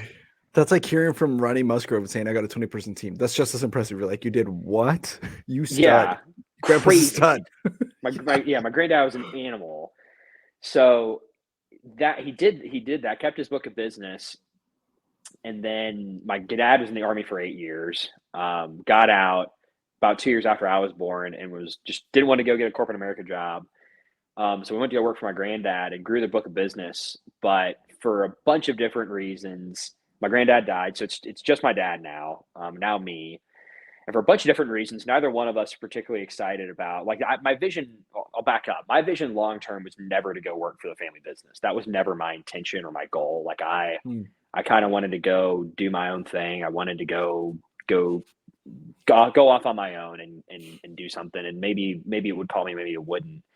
And I paid for school selling books and full-timed. And after this having the conversations with my dad over the last 12 months or so, I was talking to him, and I'm like, share what I wanted to do. And I know that there's a bunch of opportunities to go get a straight commission sales job in the Southwestern network. It's like, I could have a conversation with, well, I guess Ben doesn't work with thinking ahead anymore. I could have a conversation with Hans Schlegel and be like, "Hans, give me a job. I've sold 7 summers. My best summer, I sold, over 7,000 units. Give me a gig." And he would go give me a gig. Or I could drop my stuff in the Southwestern Career Opportunities Facebook page. Or I could just start making phone calls. Ponytails podcast. You can ask the Ponytails podcast. I could be like, "I'm open for business. Who's hiring? Give me a gig." And Andres would call you and say, "Here's what you got to go check out." Exactly. If this is you. This is for anybody listening. You're a third party headhunter connected to in a way. broker, and that is a fantastic idea. I love that. Oh, we'll talk off air about some of the plans we have, good sir. I love it, dude. Yeah, I want to, if in any way I can help or help build your community empire, I'm down, man. I wanted to do something on my own, but talking to my dad about what I wanted in the long term and what it would take to get there in the short term, we were completely aligned. Like, he didn't I didn't make any concessions about what I wanted. He didn't make any concessions about what he wanted. We just had some long form conversations about what we're really looking for. And it just so happened that we want the exact same thing. And he happens to have what I want in terms of lifestyle. So having some of those conversations, it just kind of made it obvious, like, okay, my dad's got some gas in the tank. He can maintain his book of business working 10 to 15 hours a week, 20 on a harder week, 5 on an easier week. He works pretty minimally as it is. He's kind of big chilling and doesn't want to expand the business for a bunch of reasons. I'm not really interested in expanding his business, but want to maintain it. But I got a degree in real estate finance, and Georgia has a good real estate program, and it was hard as hell, but I got my degree.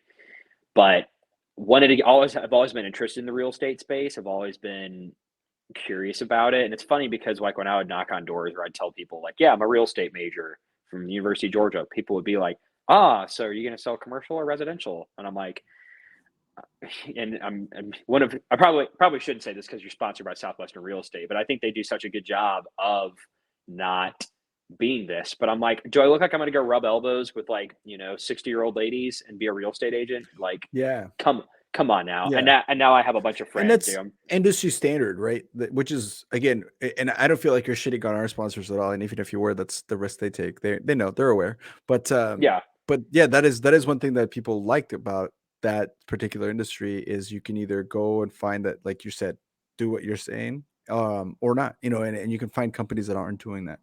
But that's fair. Like, you just don't want to have to go into the industry as a whole. It's a nightmare. It feels like.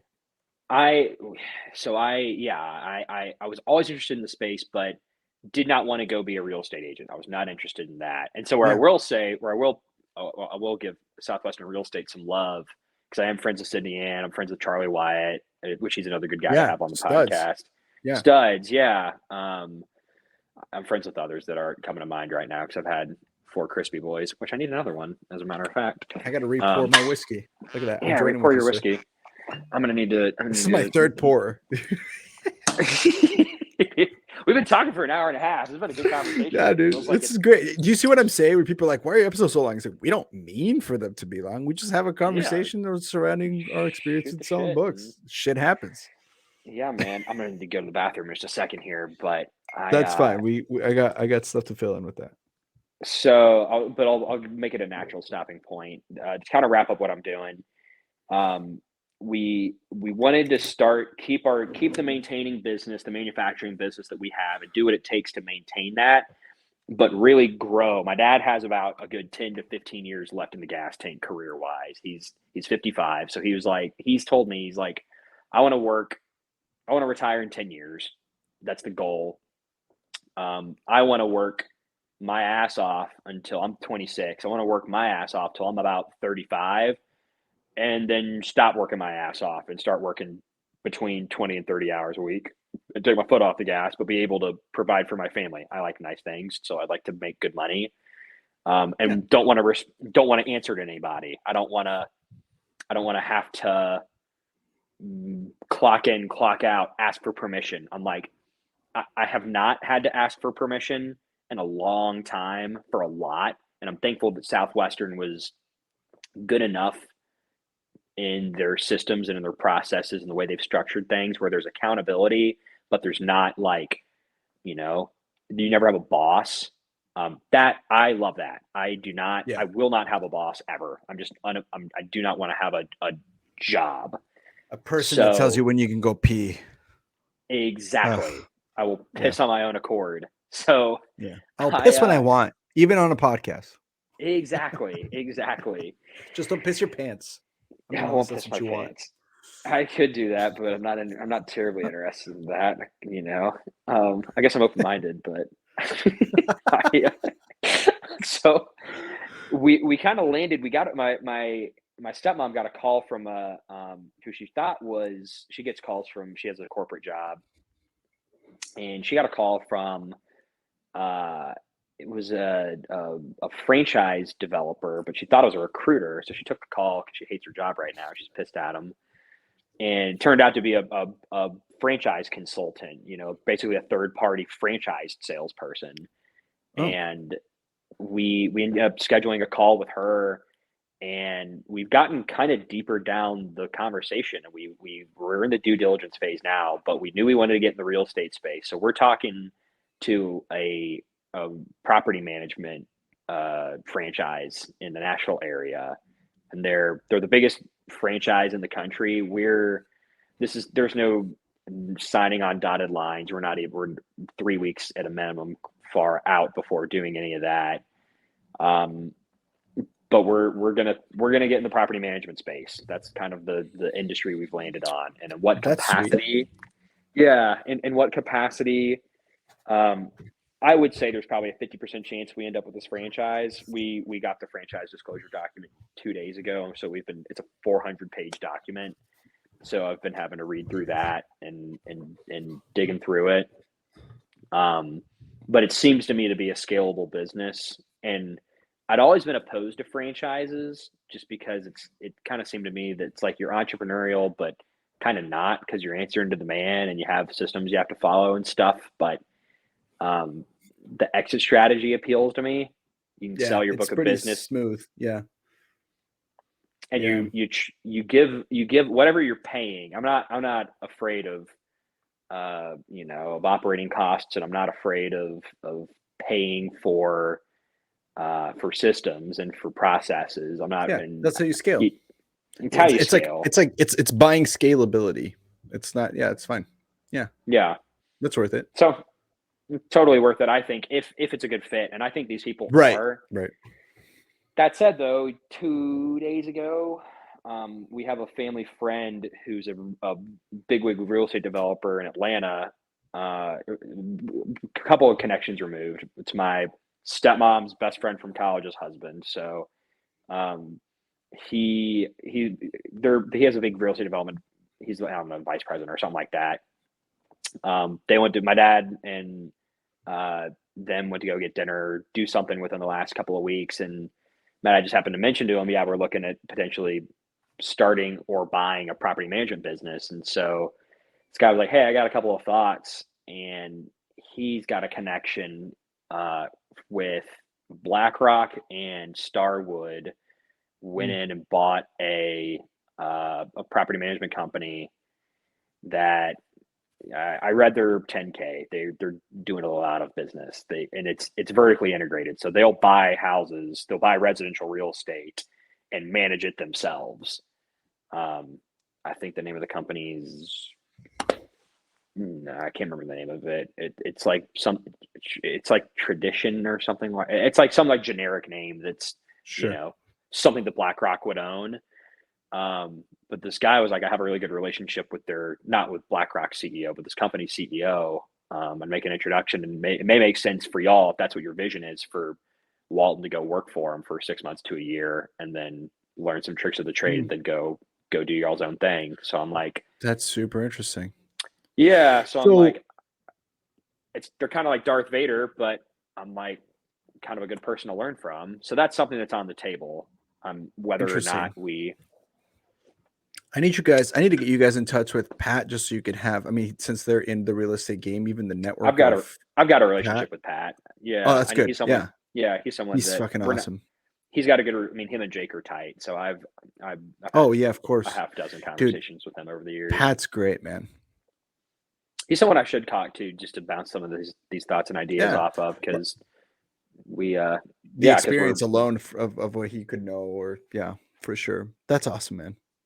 So property management is, it's got its headaches, but it's definitely a lucrative business, because there's just so many different ways and industries that you can get in and out of to handle properties, to manage properties. It could be like upscale, high living. It could be just maybe something more commercial type of stuff, where you're managing properties for a commercial business, or you can get into there's so many ways you can go about it. That's short-term crazy. Rentals, there's association management, there's a lot of different ways to skin the cat. This is where I am. I will pause, and I'm gonna go potty real fast. Go do it, dude. I got some stuff to announce, which is good. Go announce some stuff. I'll be back in 30 seconds. Yeah, I'll take you off screen. Hey guys, while we're waiting on this, I wanted to give a quick shout out to some folks who have signed up for the neighborhood. If you guys don't know, we're creating, I think Ancestry.com meets Southwestern alumni. And so basically what we're doing is we're trying to figure out a way to showcase who's gotten signed up, from the people that have signed up, about who recruited you. So we're trying to create like a family tree of sorts. It's a giant project that we're taking. And if you guys are interested, there's a link below. You can fill out a form. It's going to have all the information. All the information is going to be kept on us. We're not going to sell to a third party. We're not going to give it to people so they can contact you and harass you or whatever, whether that be in or outside of Southwestern alumni community. That's not how it works. However, you can opt in to be contacted if you're someone who's maybe looking for a job, or if you're someone who's looking to hire book people who are looking for jobs. But I did want to give a quick shout out to some of the people that have already signed up. So big shout out to Jacob Levine, Ginny Sanchez, Cora Severance, Emily Borelli, I think I hope you pronounce your name right, and Mackenzie Jensen. Mackenzie actually wanted to give an extra shout out to Mackenzie because she signed up to also support us financially. There's a way that you can sign up to help kind of fund this project, because it's not cheap to try to keep this up, and we are allocating some of our resources towards that. But if you guys want to give us a financial boost to help run this particular part of our podcast of the neighborhood and this tree, you can totally do that. Just opt in for that as well. Big shout out to Kinsey Jensen for doing so. Again, if you guys have questions about that, also feel free to DM us. Send us an email if the link is not working, but you guys can totally get signed up for the neighborhood. It's like a genealogy tree for book people, so you can see who recruited who and all that jazz. And so Walton's back, so I'm going to put him back up on the screen. But again, one more time, big shout out to Jacob Levine, Jenny Sanchez, Cora Severance, Emily Burley, I think Burley, and Byerly. There you go. Ley. Thank you, Emily. Sorry, Emily, for butchering your name. And then Mackenzie Jensen. Also, shout out to Mackenzie for signing up for the financial support of the podcast. There's a whole long list. We have about 55 people who have already signed up in the last couple of weeks. But of course, there's thousands out there. So we're going to try to find some more shout outs to those people as episodes come along. So back to this. Cool, man. So what were you just talking about? You're talking about, we'll talk about property management in a second. You're talking about a genealogy tree or a book? Yeah, we're creating a genealogy tree for book people. Huh. How are you getting a book? No, it's going to be a website. So actually, thanks for asking. So people who are listening so far. So again, you go, there's a form you fill out and it asks you like your name, who you got recruited by, how many summers you sold, the years that you sold, and a bunch of other questions. A lot of them are optional. If you want to put more info, you can. Otherwise, you can just leave them blank. Some of them are just like pretty basic requirements, like, hey, what years do you sold? So we can put you in the right year under the right person or whatever. But after we get enough people, we're building it out, and I'm working on it as it's going to be a slow rollout process. Like every quarter, it's going to develop more and more because as it builds and more people come into it. First, it's going to be maybe by orgs, and then you can do like a whole conglomeration. And the idea is that you can look at the tree and just see, even like zoom all the way out and see the whole thing, or you can zoom into a specific year or organization. Then what's also going to happen is people who want to opt in to be contacted, whether they're looking for a job and want other companies who are like Pat Roach, for example, who's in real estate, or Cardinal Senior Benefits, or EnLight.Energy, who's looking to hire book kids for their businesses in different industries. If you want to be contacted by them, they can contact you and you can opt in to do that. You have to pay to have that link, but basically people can go and click on your little like badge of where you are on the tree, and it'll send them to your LinkedIn or your Instagram or your website, and then they can contact you that way, saying, hey, I saw you on the tree, saw you were looking for a job. Or backwards, maybe it's Pat Roach himself, and he's like, hey, if you guys want to get an interview with Southwestern real estate and you sold books, contact me. And then his contact information is on there. So if they opt in, it's $25 or $50 a month, or not a month, a year. So in other words, $2 or $4 a month to just have your link live on there. But it supports us along the way because it's not cheap to build this out. It costs. So we're using some of our resources from, our partners to be able to bring this to you guys. But this is all in an effort to create a community of alumni that actually is organic and interactive and alive, instead of just the pockets that exist depending on the state or the years that you sold. So that's kind of the whole long-term vision of it. Yeah, appreciate that. We're working hard to make this a real deal, to make this the biggest. Our mission statement is to be the network of alumni, outside of Southwestern. And it's important that we maintain that we're friendly with Southwestern, but it's still autonomous from it. So that way people who are big fans of Southwestern still, or maybe not so much, can still feel comfortable with being a part of our community. And I was going to say, if they because thinking ahead certainly stands to benefit from that. I don't know how much advantage stands to benefit. I'm sure they would benefit greatly. I wonder if they would. I wonder if there's a way to get their money. But if that violates the ethos of the mission of being independent. Yeah, I mean, again, Southwestern Real Estate is one of our sponsors, but then so are a bunch of companies that are not affiliated with Southwestern at all. So it's not like we're like, no, we don't want Southwestern to play ball with us, or only Southwestern can play ball with us. It's none of that. It's Southwestern, the company itself, and any of the sister companies are not our priority, right? Yeah. What is our priority is the alumni and their experiences in that community. And some of that is going to naturally include people who are very friendly with Southwestern, and some of that is going to include people who aren't. And so that's how we are too. It's like, hey, we're not as people can listen to this, some people might say we're very friendly with Southwestern, but at the same time, we've had episodes where it's like, no, it's not. And so we've all got our gripes. We've all got our grievances. Sure. Everyone's sales managers dressed them down and pissed them off and chapped their ass. Sure. It's the deal when you stick around longer than 2 days. Dude, Jesus and Walmart, if you Google them, you'll find good and bad. Right? It's part of the deal. Yeah, exactly. And anyway, so that's what we're building, and we're trying to make eventually, long-term vision. We're trying to make this so it's a thing where it's like there's a whole section of people who opt in for couch surfing and to be hosts to couch surf, right? Or there's people who opt in to be mentors. This is one that's really big for me, where it's like there's a lot of book people out there that I've talked to who would be very open to being mentors for other people in the same industry, or just for people who are trying to start a business or whatever. And there's these young book kids that are coming out, like yourself, just came out of the book field or just sold in the last 5 years, where they're like, hey, if I could have a mentor, and they don't even, it's somebody that they've never heard of who sold in 1997, right? But they're studs, absolutely just studs. And just linking them up together and allowing them to be found that way is part of the deal. Also thinking about doing like alumni reunions per city. So we're looking for ambassadors too. That's a question on the questionnaire that you can ask, where it's like, you want to be an ambassador for your city, where you're kind of like the point of contact. It's a volunteer thing, but you're kind of the point of contact, where it's like, hey, we're going to do a big Steve Hurley, for example, he's a big fan of ours and he wanted to opt in for that. It's like, hey, we're going to do an alumni reunion in Atlanta.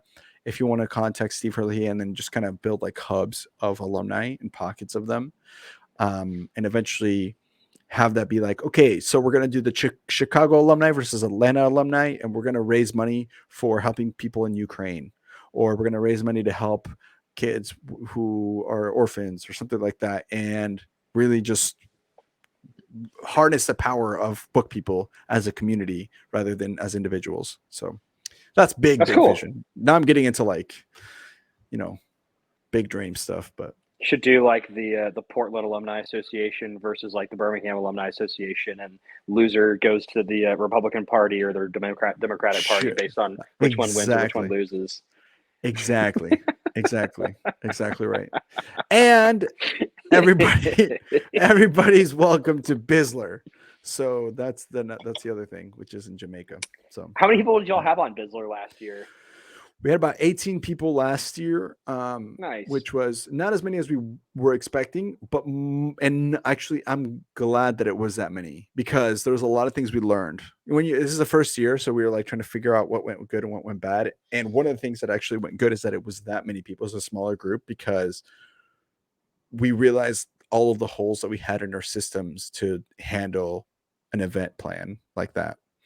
And so this year we're a lot better equipped. I'm sure we're still going to learn a lot this year too, but it's like, all right, now we know a little bit more about how to handle this. And so, or what can or cannot happen. And so, it was still blast. All the people that were there, all got close. We created a lot of really cool bonds. Some people met for the first time. Some people had already known each other, and we were able to kind of share a little bit. And what was really cool, I think, was this is the first time I've talked about this. So thank you for asking. Hope you don't mind. I'm just oversharing here, but no, dude. Your podcast. No, but it's for you. It's nobody wants to nobody gives a shit about what I have to say. It's all about what the guest does. I guess. What was really cool was when we would interact with other people who were at the resort, and they recognize that we're there as a group, and they'd be like, "So what the heck?" And so we would be like, "Oh yeah, we all met." A lot of us met this trip, and we all did this program where we went door to door, and people were like, and because book people are naturally kind of like outgoing, they've been in resorts before because of Sizzler. It's not like their first, so there's something appealing about them. And a lot of them were like, you guys are the coolest. Like, you just run into people, and it kind of became like when you have really good PR in a town where everyone kind of knows you. Yeah. You're like, oh, you guys are the people with the book people. And so it was fun, because then we started kind of we did a slosh ball tournament, and then a couple of people who did not sell books showed up to play slosh ball because they just liked our group. It was just so fun. So it was stuff like that where I was like, man, we're doing a cool thing here. And I have the slosh ball trophy in my house right now. You want me to grab it and go show Let's everyone? Let's see it. We're going on a little tour. I'm going to bust into my roommate's room. He was the slosh ball MVP, Clayton Talbot. He So we've got the slosh ball trophy somewhere in here. If I just made that claim and it's not presently in my house and it's at Nadia's, then that's going to be embarrassing. But I feel pretty confident it's shit. Maybe he Edit said that back. out. Oh, we'll Probably leave it. not. This is all part of the fun. It's probably not his house. Oh, Yeah, that's so it's like- horrible. Damn it. It's his Hey, girlfriend's house. I think it's great that you guys even celebrate that. That's a pride point that you guys keep. I think that's a good thing. Oh yeah, dude. He's so proud. He was the slosh ball MVP this past year, and he's had we've had it like right front and center all over the place. Like it's been awesome. Like I was feeling really ill. I was coming back. I backpacked to Europe this fall, and my mom's a flight attendant for Delta. So No way. yeah, so I figured it out how to go coming from Amsterdam to Sizzler and from Sizzler back to Amsterdam to keep doing my backpacking trip, and Southwestern paid for that because it only cost $600 because like my mom's a flight attendant. So Yo, hook it up, bro. Hook it up. Let me know if Delta wants to sponsor us because I have to, if we could travel or create a deal like that, we're down. Although you did say your mom was like trying to figure out a way to, anyway. I had one question for you, and then we can go into our rapid fire and then into our ponytails if that sounds okay to you. Sounds good to me, man. But I wanted to pick your brain about something that, you know, I discovered about you throughout the time that we've been talking here, but maybe this is someone who is out there on their first summer, or this could be for someone who's out there on their fifth summer and they're trying to figure this out, or maybe they're trying to remember what it was like to bust loose in a business. But you said the first 6 weeks out of 27 people in your org, you were number 27 at production. You almost got sent home. And then that your best summer was above 7,000 units, which in today's profit, if people didn't check out the thing about units, that's a pretty not bad paycheck. It's $8 per unit of profit. So that's not bad. So how, right? What was your journey of going from I almost got sent home 6 weeks into my first summer to I was a top producer for a company of elite producers? If you could share some insight of that, you can go as specific as you want or as not detailed as your call, but I just wanted to hear about maybe the mentality that you changed, a perspective, or what, if there was a specific moment or day where you're like, oh, this is how I got to do it. That maybe somebody can listen in and hopefully help them out with figuring that out. Just wanted to hear about that. Yeah, no, absolutely. It's funny because there's so many people who sell so many books now that it's like if I'd sold 7,000 units my first summer, second summer, third summer, it'd be like, holy shit, wow, you sold so much. And now it's kind of like, meh. But I'll walk you through my summers in terms of my production because it did not happen overnight. It took a really, really long time for me to develop the skill. And I think that's probably the big thing is that it is a skill. But my first summer I delivered 900 units. My second summer, I delivered about 1,800 units. My third summer, I delivered about 1,400. So I decreased pretty significantly. That was an unbelievably hard summer. My fourth summer, I sold about 2,700 units. And then my fifth summer, I jumped up to about 4,500 units in the COVID summer. That was an 8-week long summer. So about 2/3 of the time, I increased by a massive margin. And that was where I really saw my largest growth. My sixth summer, I sold about 4,900, right shade under 5,000 units in a 12-week summer, which is infuriating. So angry. I didn't even hit growth and sold for an extra month. And then this summer I delivered about 7,500 units. So for me, I lived more than half of my Southwestern career being a low producer. Like it took me until my fifth summer to even make it in the superstar book. You have that on there? You have that on the I did. banner? I think I do. Hold on. Yeah, I put the superstar book up in the definition of the superstar book. Yeah, I got you. Yeah, here you go. So I have a stack of them. I have superstar books that go all the way back to 2012. I raided the company one time. Trey Campbell gave me like a bunch of old shit. So he gave me a bunch of superstar books from like back in the day, which is 10 years ago now, 11 years ago. So for me, I think my growth came at a couple of different stages, but like the first thing I needed to figure out my first summer was, I don't know, like it was not what I told people in info sessions when I was recruiting. Oh, are you frozen? Can you hear me? Oh, okay, cool. No, you're good. Okay, cool. I told people in info sessions when I was recruiting, it was just a matter of going to work consistently, but it wasn't that, because I worked consistently. Like I put my nose to the grindstone. Like I worked my ass off my first summer, but it was a confidence thing. It was a belief thing. And while I I went into the summer, I really thought, because I was living with my uncle who was a DSL. Jake was the number one first year his first summer. You probably don't know this, but Jake hit Mort his first summer as a rookie. We did talk about this. We did. Oh, you did talk about that. Yeah. You know, Todd probably mentioned that. Jake's the most humble man I've ever met. Like, yeah, Todd dude, you would never know. Yeah. You'd have no idea. And Jake was always like, in my family, I've got my dad's the oldest of four. Oldest of four. He has three younger sisters. And I don't think Jake would be offended by me saying this. He's kind of the oddball in the family. Jake's kind of an interesting character. He didn't quite fit into. He's kind of like the weird uncle, and I love him for that. Like I love Jake. He's the one I'm closest to. But growing up, I kind of saw it like, you know, I didn't really know about Southwestern until I was approached by it. I kind of peripherally knew about it, but Jake was like, yeah, dude, like if I can do it, you can do it. And so I was like, yeah, dude, if you can do this, I can totally do it. Like, I'll go crush it.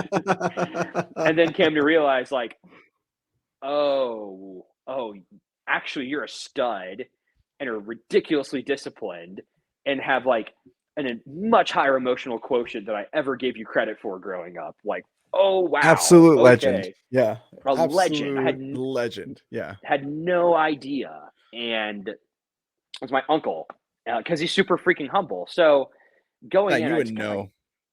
I just got my dick knocked into the dirt, and had to, like, I remember Gabe sitting me down at a Sunday meeting. It was probably week 6, and he was having that conversation. He was trying to like walk me through, like, okay, where are you off schedule? And I wasn't. I was just really horrible. I was that bad. And he was like, dude, it's literally impossible for you to put up the demos and the sit downs that you say you're putting up and sell that few books. And I was like, talk about a confidence crusher. I was like, yeah. Oh, that's a nice way of saying you suck. Like, I don't believe you're not off schedule, because you would have to really suck, and you know you're not off schedule, so you're like, oh, it's the alternative. I suck. I suck bad. So like my belief in myself, and I had some family trauma late high school that really, my parents got divorced, but it was like, you know, that can generally be traumatic.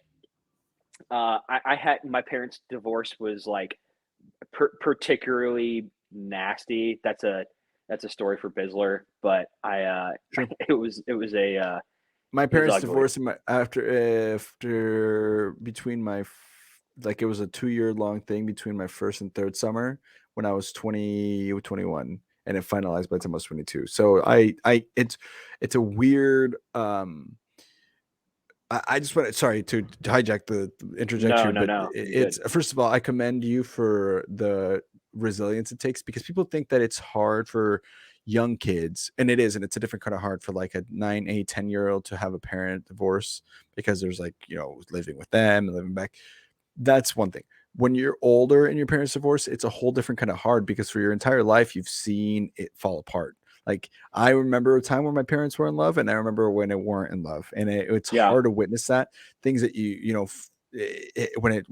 when that happens, especially like you're saying, if it wasn't a particularly friendly divorce, which usually most aren't, then it just becomes like it's a hard not to be defined by that. You never thought you'd see it happen because you've made it this far with your parents being married. Some of your parents are still married, and it's a lonely place. So yeah, I'm sorry that happened to you, because that's hard, and it fucking sucks. It really sucked. And some of the specifics around it, I won't go horribly deep into details, but Sure. like Bizzler story. I'll get a little bit, like accusations of rape and pedophilia and like really dark shit that were untrue was like at 18 years old, when I had a happy family my entire life, was like, whoa, like, Yeah, oh it's shit, hard. That's so really hard, fucking dude. hard. And none of that was true. None of it, and didn't Sure. find that out until 9 But months dealing later. with that is and like the psychological effect. I mean, you're 18. Your brain doesn't develop till you're 25. People like to think, you're 21, you're a grown man. No, you're not. You're not a grown man Mhm. until you're like 30. No offense to being 26, but like, do you know what I'm saying? Like, I feel like None I'm taken. still I'm an working idiot. on growing up, and I'm 30, right? And I'm an idiot. So, like, when you're an 18-year-old brain and your parents that you've respected and looked up to your entire life, or some sort of that, where like they're like your Mhm. safe space, and they're the ones that are causing the most harm, especially when it's something like where it's not true, and it's not true, and it's like, or whatever. That's a fucking tough thing, dude. That's a It was tough, hard. tough thing. That's a Yeah. tough thing. I'm Yeah. sorry. No. I'm not glad it happened. I think that some people's philosophy around life is that everything happens for a reason. And if that is, somebody's personal operating system, I don't necessarily, I won't shit on that. That's not my own personal point of view, because I'm like, if everything happens because something else needs to happen, then like that would imply that if there is a God and he makes certain things happen, then God is like being up there like a marionette, a puppet master, making horrible things happen to people. And that's that just doesn't line up with any kind of a proper theology or the Bible. It just doesn't really add up. And what I do believe, though, is that messy shit happens, hard things happen, and then God ends up turning that into make it into the best possible situation in the end. And that I do believe. I do believe that that things turn out for the best, and in the deepest wounds, the greatest joys of life can end up sprouting. And that has turned out to be true for my family, where like it's been really, really hard, but good things have happened because of my parents' divorce. And people, my stepmom, my stepbrother, who wouldn't have been in my life, are in my life now. But not to get off on the trauma track. No, that was great. No, that was. I'm Yeah. sorry. There's probably people who that was comforting to hear. I hope that was comforting for someone to hear. Hopefully sorry, so. And if not, then then fuck it. well, At least we got to talk about it, and we connected on that. That's great. Hey guys, hope you're enjoying the episode so far. I know I am. I wanted to give a quick shout out to the people that make this show possible, the people that bring this show to you. These are people who all sold books, and we're here to give a quick shout out to them in the spotlight about their company and what they're up to. So if you're interested, or if after listening to this, you're kind of wanting to know a little bit more, feel free to click on the links below to connect with these people. These are from an excerpt I have with them from a podcast that I do on the side. It's called Executive Exercises, where we take all our sponsors and they come into a think tank and share some awesome ideas about how to grow their business, specifically on different topics. Go check that out. But I pulled some of the comments that they had explaining what they do and who they're looking for on their companies. And so if that sounds like you, like I said, click below. Hope you enjoy. On a note from I'm trying to think, like if I was looking into this, and for people who are listening who might be like, hey, this actually, I want to learn more about this. What's the barrier to entry? Like maybe I'm sitting here and I'm like, man, that sounds cool, but I don't know shit about insurance. Like why would I want to go talk to people? Yeah, the barriers to entry, I think, are really pretty low. Everybody would probably have a different opinion, but in terms to just be able to get out the door and go sell, you've got to get a license. I have my life and health license because you needed the health license at Family Heritage, or if you want to sell Medicare products or certain types of health products, you have to have the health side. But what it takes to get either one or both of those licenses is roughly the same. You take a study course. You may need to study for 15 hours. You may need to study as many as 30 hours. But like with Cardinal, we've got a pretty cool course. From studying to getting your license can be as quick as like 7 to 10 days if you really 15 to 20 if you're moving at a medium pace. And beyond that, if it takes you longer than that, you're just not really all that motivated to start because it's not a difficult process. Yo, let's get off schedule one last time. Go watch a movie, or maybe you should figure out how to work at EnLight.Energy. Alex Black is crushing it down there, and a former DSM, Julio Hernandez, are both running this company. And man, they are cranking 10 people on their team and growing. It's enough that Alex only has to sell like one thing every other week and make over 6 figures. So if you want to learn more about that and maybe help change the planet, click on the link below. That'll do for now. Like I said, make sure you click below to get some more information. And now back to the show. Yeah. So sorry. So I interjected. So let me get you back to where you were. So you were talking about, so you were eating shit essentially. And there was a lot of stuff that was happening to kind of keep you down and saying, man, I'm not good at this. I'm not good at this. Yeah. I think there's kind of two barriers someone's got to cross in selling books to get to being like a I don't know, like to get the most out of the experience from selling books. Like I think you gotta, they're just kind of a ballpark figure in numbers that I've seen from enough people. But like you got to figure out how to sell 2,000 units to like not be in rookie mode anymore, to not have to listen to the messaging around not quitting. Because if you sell 2,000 units, you're not going to quit.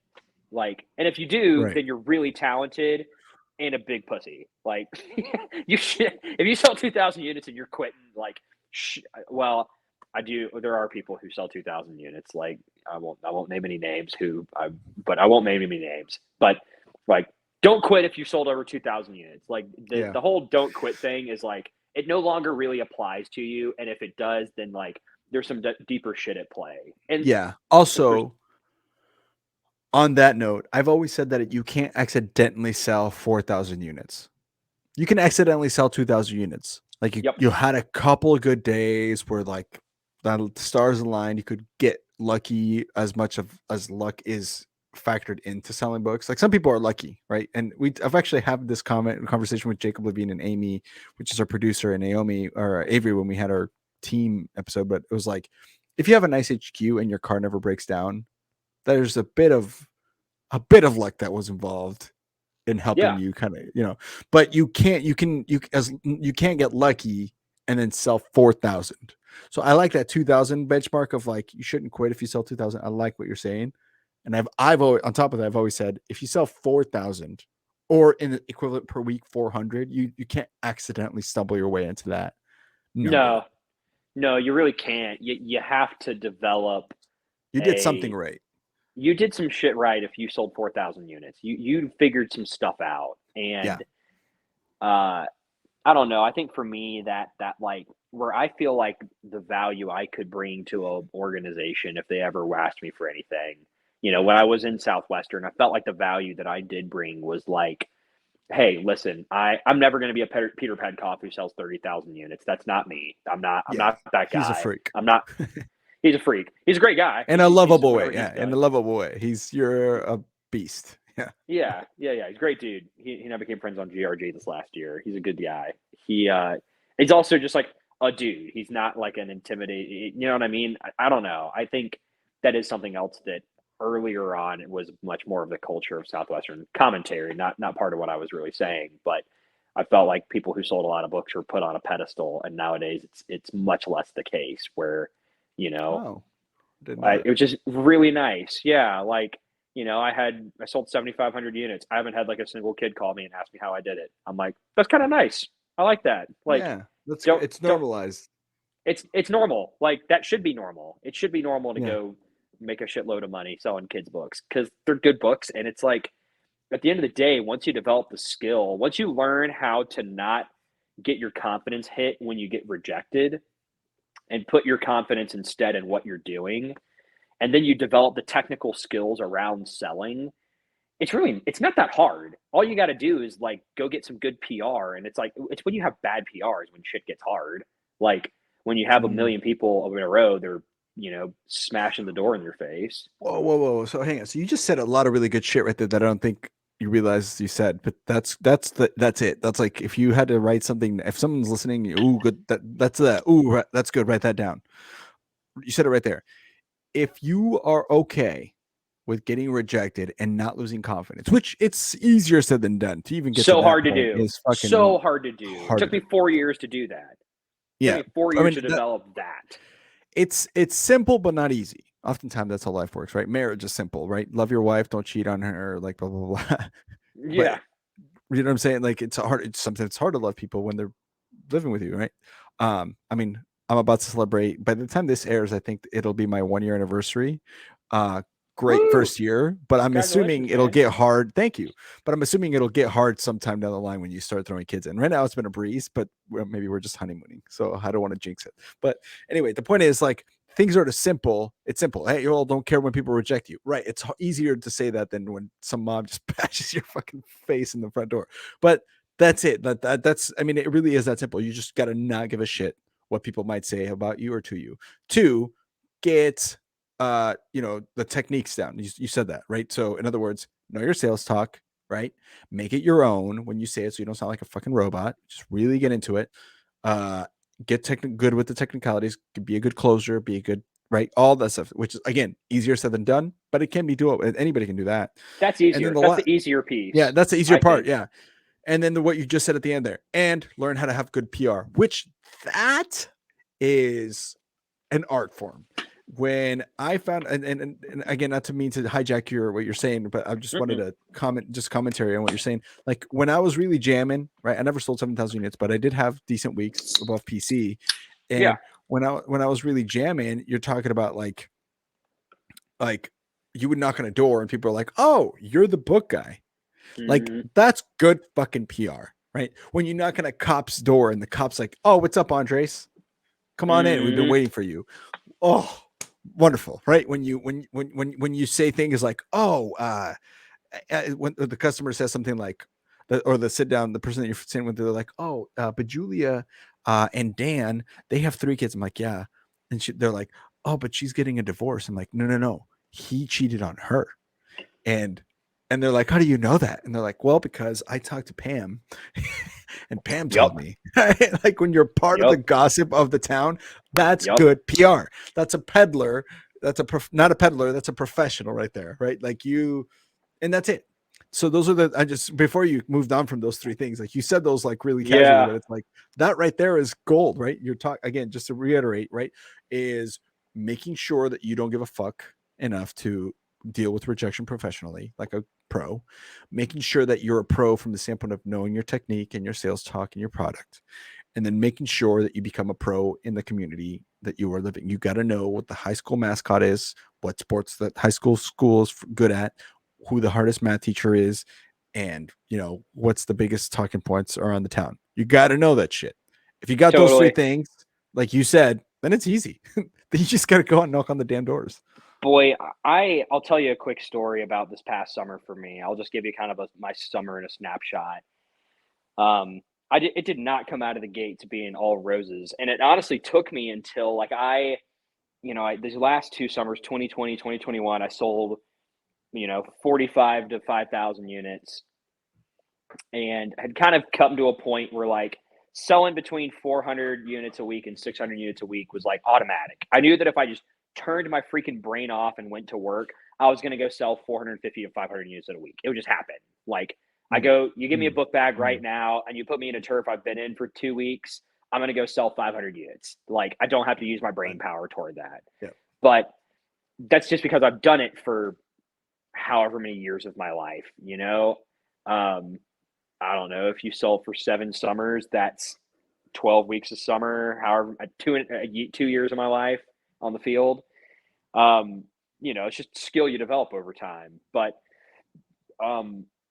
this past summer started off really rocky. I sold like 150 units this past summer, my first week. Day one, I'm, fine. Day two, I'm fine. Day three, I knock on this door, first door of the day. Mom comes out. She's like, "Hey, are you the guy who's like saying he's from the school selling the books?" And I'm like, "I'm definitely not from the school, but I'm selling the books." And she's like, "Okay, well, all right, well, good to know. Yeah, the school put a call out, an active shooter alert call. That messaging system, they put a call out to every single parent in the school system saying, 'Call the police if we see you.'" Because they were saying that you were saying you're from the school, but you just told me you're not. So I mean, okay, I'll listen to what you have to say. And That's a cool parent. That's a cool person. I'm like, whoa. Well, thanks for the heads up. I guess I got some work to do after we're done here. I'll show you my books. So I do a sit down. She doesn't buy, but she was cool. I go run down to the school, and it's like I'm in the boondocks in like Western Michigan. It's a tiny school district of like 100 students in the high school graduating class, probably less than that, probably 50 kids in the high school graduating class. So like this turf was supposed to last me, like, for a normal kid, it would last a week. I normally milk my turf really tight. So I was planning on working it for about 3 weeks. And I walk into the superintendent's office, and the secretary's like, "Oh, are you the book guy?" And I'm like, "Yeah, where's your superintendent?" She's like, "He's back there." So I go back and I talk to him, and he's like, "Oh, hey, book guy, super sorry that, we put that active shooter call out. Really sorry about that, my guy. Yeah, we put another call out, like, you're good. Like, I put another call out. It's all good. You seem like legit. You came in to talk to me. Like, yeah, you're doing a great thing. I did a little bit of research," because he put it on Facebook and he put the call out. And within 10 minutes, he had 15 parents call and say, "Hey, that's not, oh, my AirPods just died. Can you hear me okay?" Yeah. See? Here on, give me a second. Oh, here we go. Oh. Hey, can you hear me okay, or is that fuzzy? No, it's good. Is that fuzzy? Nope, it's good. Can you hear me? Yeah, I can hear you all right. What I might ask you to do in that case is turn down the volume so there's no echo, because it'll like pick up at feedback. So just turn so you could still hear me, but so that way the echo doesn't pick up. Is that better? Test. Yeah, we're good. Let's do it. Yeah. Cool. Sorry about that. No, it's all good. I mean, we've been talking for a couple hours. Yeah, it happens. That's why I had to switch to these, because right? Yeah, it goes quick, doesn't it? You're like, holy shit! It feels like it's not been that. Snap your fingers in a couple hours, and half a case of beer goes down the drain, or the full whiskey bottle. I'm enjoying it though. I'm having a fun time. I know we need to dude. So I'll wrap the story up quickly, and then we can kind of. Can you believe this is my job? Can you believe this is what I do for work? It's crazy. That's awesome, dude. That's a fun ass job. You have carved out. This is the value of entrepreneurship. Hey, young book people, this is why you should learn to run a business, because you can do cool shit like this. Like, don't go sell insurance. Unless it's Ricardo Senior Benefits, then go sell insurance. Or yeah, that's fine. By the way, this episode is partly brought to you by Cardinal Senior Benefits. My roommate works for Southwestern Insurance. I'm just like, we need more entrepreneurs in the world that are going and pulling them. Yeah. Anyway, this is what you learn. You get the tools in the toolbox. Go use them. To be able to like do this and your friends don't laugh at you. Okay, you're talking to the superintendent. Blast my PR. PR's shot. The damage was done. I go and I'm like, I burned through what in my mind was 3 weeks of turf in a week. And I'm pissed. I was like, I actually had a really good attitude about it. I was like, you know what? This is my last summer. This is my honeymoon summer. I looked at it like my senior year of college. I was like, I just want this summer to like leave the field feeling amazing. I don't care what I sell. It doesn't matter. I'm out of the circle. The like, pulling your dick out on the table and be like, this is how many books I sold. It doesn't matter. Like, sure. I don't care about it anymore. I've been there. I've done that. I just want to feel really good about the way I end my career and was selling books, because I knew from the beginning it was going to be the end. And I go into the new turf. I'm doing okay. I'm starting to sell, 400 units, 500 units a week. And then I run out of that turf for about this is like the beginning of July, early July. I moved to a new turf. And when I went to that turf, I was like, you know what? I just don't want to have happen. I got my names rolling in that new school district. I was really afraid that my bad PR from my old turf was going to spill over. So I went to the school, and I walk into the school, and the secretary, I had met her in my first week at her cousin's house. And she's like, oh, hey, the book guy, what's up? Are you selling to schools now? And I'm like, no, but I'm here just to like kind of explain what I'm doing so there's not any miscommunications. And she's like, oh, well, here, I'll go get the boss. So she goes and gets the superintendent, and she comes out and she's like, oh, hey, you're the book guy. I've seen you all over Facebook. Like a bunch of my friends have bought books from you. And she's like, and she said, also the superintendent from that other school that blasted you, which she didn't know that, but just to describe that school, she's like, that school district superintendent messaged me and said, hey, this guy's coming around. He's a book guy. He's a college kid, just graduated. He's awesome. Like, give him the time of day whenever he stops by. What can I do for you?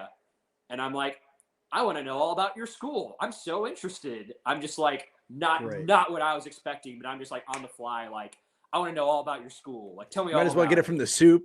Get the pre-approved from the soup. Let's go. Yeah. I'm like, give it to me. So she gives it to me, and I'm like, hey, I really want to make sure that like there's no miscommunications. Sometimes the schools just post me on Facebook. That's never happened before in my career, but I'm just pulled out of my ass. I'm like, I have this opportunity. It happens. I'm like, sometimes the schools post about me on Facebook to let families know I'm coming by. And she's like, oh, we could totally do that. I'll get Debbie to do it tomorrow. So like the next day, I'm like, I have a normal day of work. I go the next day, I knock on this mom's door, and she's like, oh, you're the guy selling the books that the school said there's going to come by. And I'm like, yup. And it was just shooting fish in a barrel. It was just straight to chairman's. So like, great. Straight to chairman's. Just like went from being like fine, like decent to like boop. But see, okay, so a couple of things to be noteworthy here before people say, oh, well, that's why I didn't sell books. No, you had to have developed the business acumen to get smart enough to go do that. Right? You can't, like, a first year isn't going to have the balls to just, or the ovaries to go up to a freaking soup and just be like, this is what I'm looking for. Plus, you had the experience enough to be able to know exactly what you needed to ask for. So that's before someone's like, oh, I would have sold a lot of books if I did that. Well, no. Also, so there's that. But, and also, that is also from the other side, it speaks to the point where, like, I'm amazed that DSLs and OLs or full timers, because they have the time, say, here's what I would do if I was Southwestern. Listen, you get to recruit from January till about mid-April. And then mid-April comes around. This is where you're selling. You're going to go, we're going to fly you out to that area. You're going to rent a car, and your job is to go district to district, like you're knocking on doors and saying, hey, I'm a student, or not a student, I'm an employee or a full-time, contractor with Southwestern Advantage. We are working on an internship program with a group of college kids from the University of Georgia or Nebraska. They're going to be coming here this summer. We don't know exactly which person is going to come here because we still have to do some selection process stuff. But just so you know, they're going to be coming to this school district. And I wanted to let you know, heads up, that we will be here going in your community selling educational materials. Here's what the books look like. I've been doing this for 5 years, blah, blah, blah, blah. What school district should I go talk to next? Go talk to Peggy at, XYZ school district. Great. Go to that school district. Have a PDF talking about who the fuck you are, what the company does. Have that get sent out to every parent in the school district. This is like 2 or 3 weeks before you even go out to the summer, right? What does it hurt? What does it hurt? Nobody, right? You do the same thing with every police district, because that's your responsibility as an OL. Maybe the OLs are the ones that need to do this. Go out and do that. By the time that your kids get there and then they go check into their towns, bro, can you imagine? It's applying leverage to the book field. And that's a concept that I think is just now getting really explored. But part of the reason I'm interested in real estate is because it's a leverageable asset. You can leverage other people's money to buy property. You can leverage PR to go sell way more books. Like, absolutely. It is applying that same principle to the book field. And I think again, you have to learn to go sell. You got to go learn how to sell 2,000 units just by knocking on doors. Sure. And getting your Go fuck up and fuck up to and that. Then, fail forward to 2,000 should be the. Then you got to go learn how to go sell 4,000 units before I think you can get some of the special sauce. But everyone's selling more than 2,000 units should be doing the stuff that we're talking about. Like, I think there's a lot of stuff that I would share from this past summer that I'm not going to because it's all ridiculous and hilarious and awesome. But if anyone is currently selling books that would be listening to this, I'm like, I'll have to tell you some stories off air, but it was awesome. All right, Bizzler. Bizzler. But yeah, I mean, it's definitely. I mean, this is something that I'm amazed after 168 years that they haven't done yet, right? Like, think about how much easier it is to get host families at that point. If because there's going to be families in that school district, people who just follow the school system or the police department on Facebook that know that you're coming, and then you show up to church and someone saw that you were coming a couple of weeks earlier. They're like, oh, these were the people from the newsletter that the police department sent out. Like, we'll host you. Like, you know what I'm saying? Like, everything becomes easier. You start getting pre-approach. You start getting friendly with that community well before you even do that. That's. I feel like that's in the world of Facebook and the way that Facebook has changed the door-to-door business. It's something that you're kind of like missing out. You're leaving money on the table by not doing that. As I don't know, and hopefully someone in Southwestern is listening. My brother or somebody's listening to this, going, you know what? That's a good fucking idea. And they go to like, because we've talked about this on the air multiple times. And Amy Groom does it. Amy Groom sends her OLs out like a week before, 2 weeks before. Genius. They sell. She does it to go to help them figure out their turf. But she's super open minded. I'm sure that she'll implement something to that effect. I appreciate Amy for that. The last couple episodes, I've given her a lot of praise about the way her mentality towards receptiveness of like how innovations can come and change. Because part of the reason the company's lasted that long is because of innovation. So there is something to be said about the system that's been set for 160 years. But the way that you survive COVID, the way that you survive, the internet, Facebook, is by innovating. And that's how you get to 168 years, right?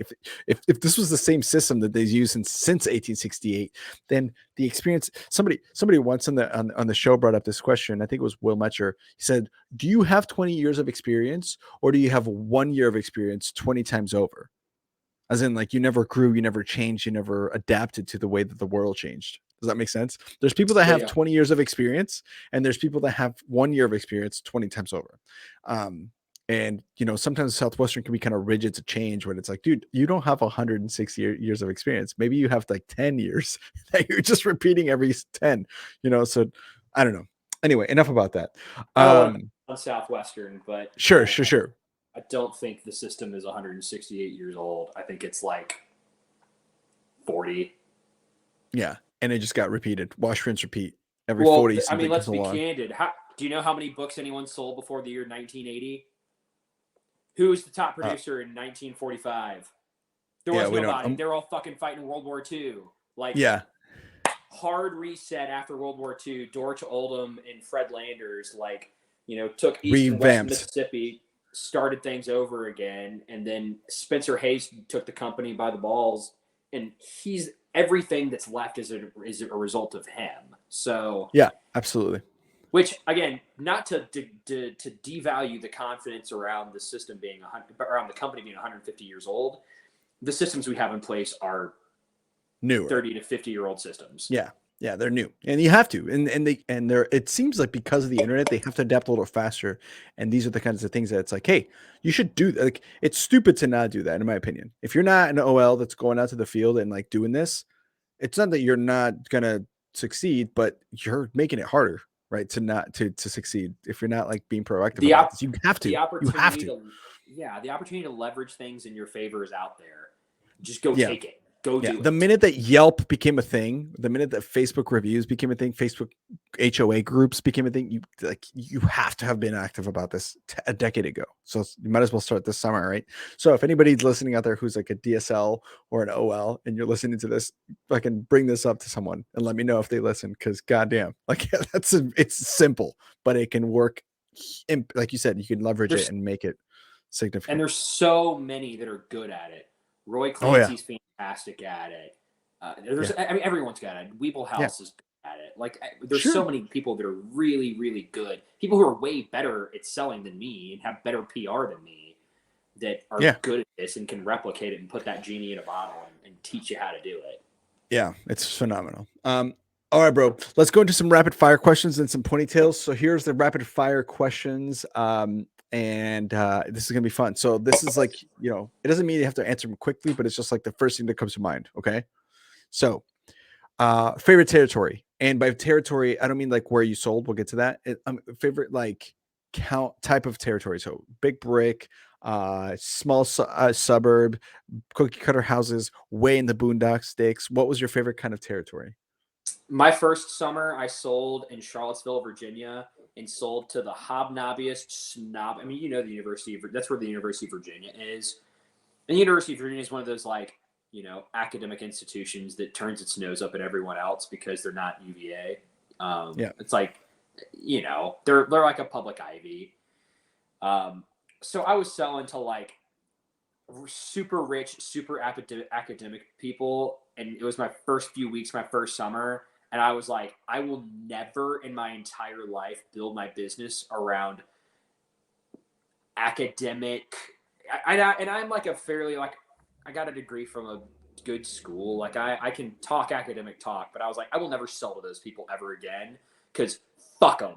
Made me so mad. I was so scarred. These people? Yeah, Harvard dickheads, the Ivy Leagues. I was like, I sold in that area, dude. It's fucking brutal. In Massachusetts, to Harvard like professors. It's fucking brutal. That sounds like the worst thing ever. It's if hell exists, it's in the community. It's in the door-to-door community. House after house after house after house after house after house after house. And yeah. They're all smarter than you, and you know they're smarter than you, and you're like, fuck. Yeah. But what was your favorite? So you didn't like that. What was your favorite? I went to the boonies after that and never left. Amazing. I went to everybody country, like way out in the country. I spent 6 years selling in the country. It's lovely. I would say 90% of people say country. It's lovely. Favorite turf from a standpoint of a state that you sold in? That's tough. I mean, I had my best summer in Michigan. I really love that turf. But there's some people that still owe me money. So, because I let people get the books on the spot and break up into payments. So, because people, I think my breakout summer was in Alabama. So I would say probably Alabama. I sold in Tallahassee, Alabama, and just had this like my package size. I kind of flip flopped. So my fifth summer, I averaged 40 customers a week. I had a 50 customer week, 1 week. Just had tons and tons of customers. My package size was like tiny. And then this past summer, I had less than 300 customers, but had a package size of like, it was monstrous. I averaged like a 45 unit package, something like that, just dropping bombs on them.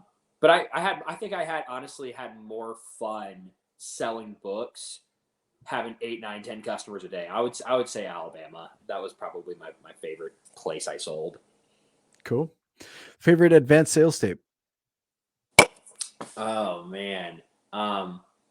The only thing I remember from Roger Smith's advanced sales tape is when he's talking about enthusiasm in the demo, and he goes, but it's not about your volume, because you can't just go to a house and go, it's got math! And like that fucking line has cracked me up on the book field so many times, because I would in houses be like, do you want to know the best part? Check this out. This is the best part. It's got math! And we like get the kids to just like be like, that's crazy! You know, and I'm like talking to a mom who's got a walkie eye working at, you know, the Walgreens, and she's like, whoa, like he's not listening. You know? And it would make me laugh every time. But in terms of like what I actually listened to, probably Ron Alford's. Oh God, it was the one where it's like it's really grainy and it's like you can hardly hear him, but he talks about like smoking a cig, running through the finish line. You know that one? Yeah. Yep. I'm with you. Yep. Probably that's pretty that good. one. Favorite HQ? This past summer, because I didn't have a host parent to deal with. That was awesome. I never had host parents that would like. That's not true. My sixth so between my 6th and 7th summer, my 6th summer, I had this host family where we lived in a country club, and the dad owned the newspaper in town, and like they were just like this eclectic, fun, like they were awesome. Like they had this garden in the backyard that was like this unbelievable garden, and like about once a week for the first month I lived there, I'd come home and they'd be like, look at like this unbelievable plant that's in our backyard that's sprouting, and it's the only time you'll ever see one of these ever because they're so rare. And I'm like, I'm running an org of like 25 kids, and I'm just like, Great. Yep. Yeah. I got it. Cool. I gotta go do stat calls. Like, I'll talk to you later. Like, I'll see you, Judith. I gotta go. Like, so I didn't really get the full appreciation out of that. This past year, I wasn't an OL. I was advisor to the OL or whatever, assistant manager to the manager, or assistant manager to the assistant manager. yeah. I took that role. So like I took all the stat, I could listen to all the stat calls at night, but I had no, like, I just delegate all the responsibility. Was not mine. So wasn't my name attached to the OL report. So I was like, I don't care. Great. and I lived in an HQ with one of my really good buddies, who's still selling, so you can't have him on, but he and I would just hang out. It was like an garage apartment, and it was awesome. It was just the two of us. It was nice. Between one of those two, I liked them both. Yeah. They were fun. That's pretty solid. Quick story about the one that I just told you about.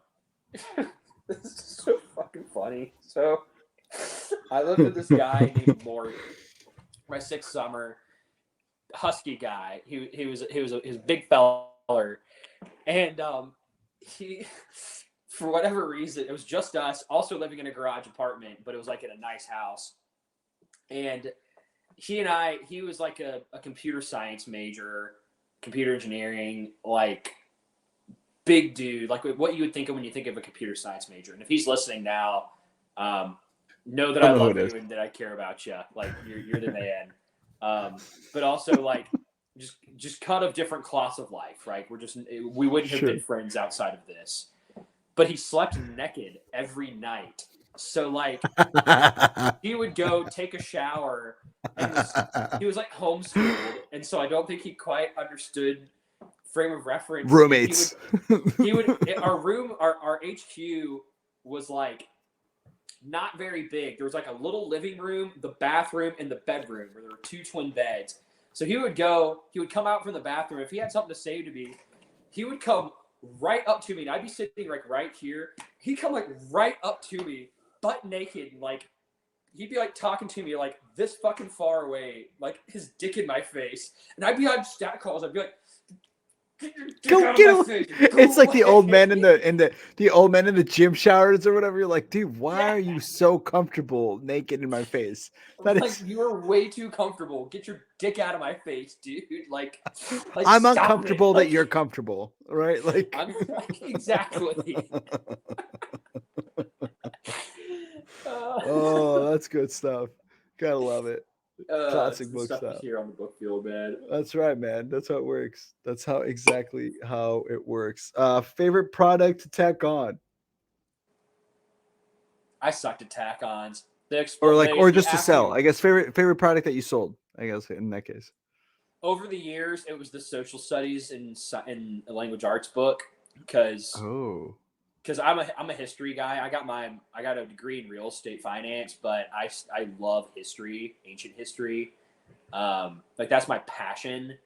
Like if I could have a dream job, it would be just like interviewing historians who are like specified in like certain areas. You can start a podcast.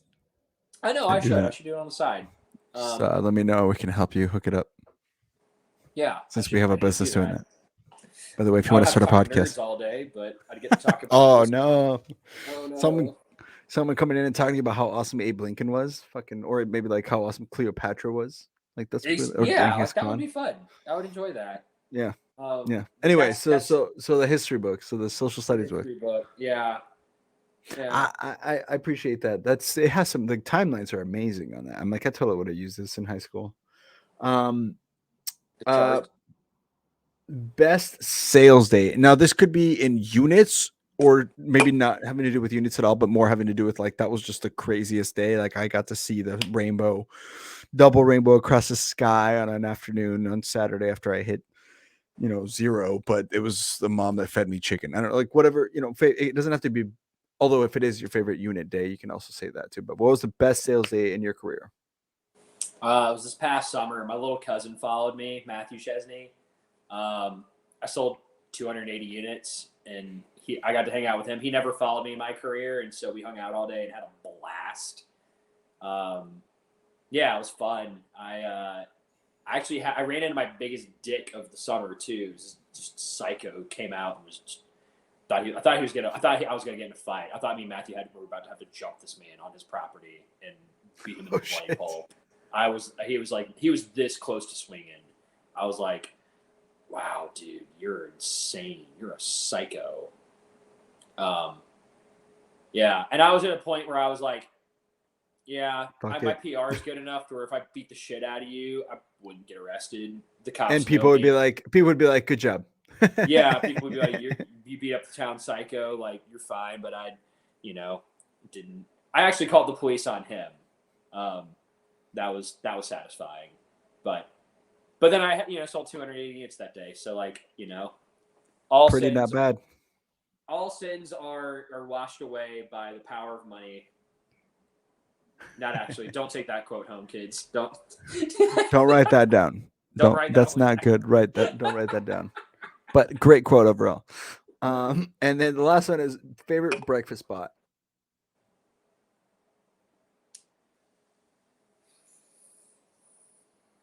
Which is one of my favorite things about the book field is the breakfast. So it's funny because this past summer I was working in 2 counties over where I worked my third summer, and my third summer was my hardest summer. I sold 1,400 units as a C contract in my third summer, and it was that summer. My HQ, my breakfast spot was this diner way out in the boonies, and right north of Mount Pleasant, Michigan.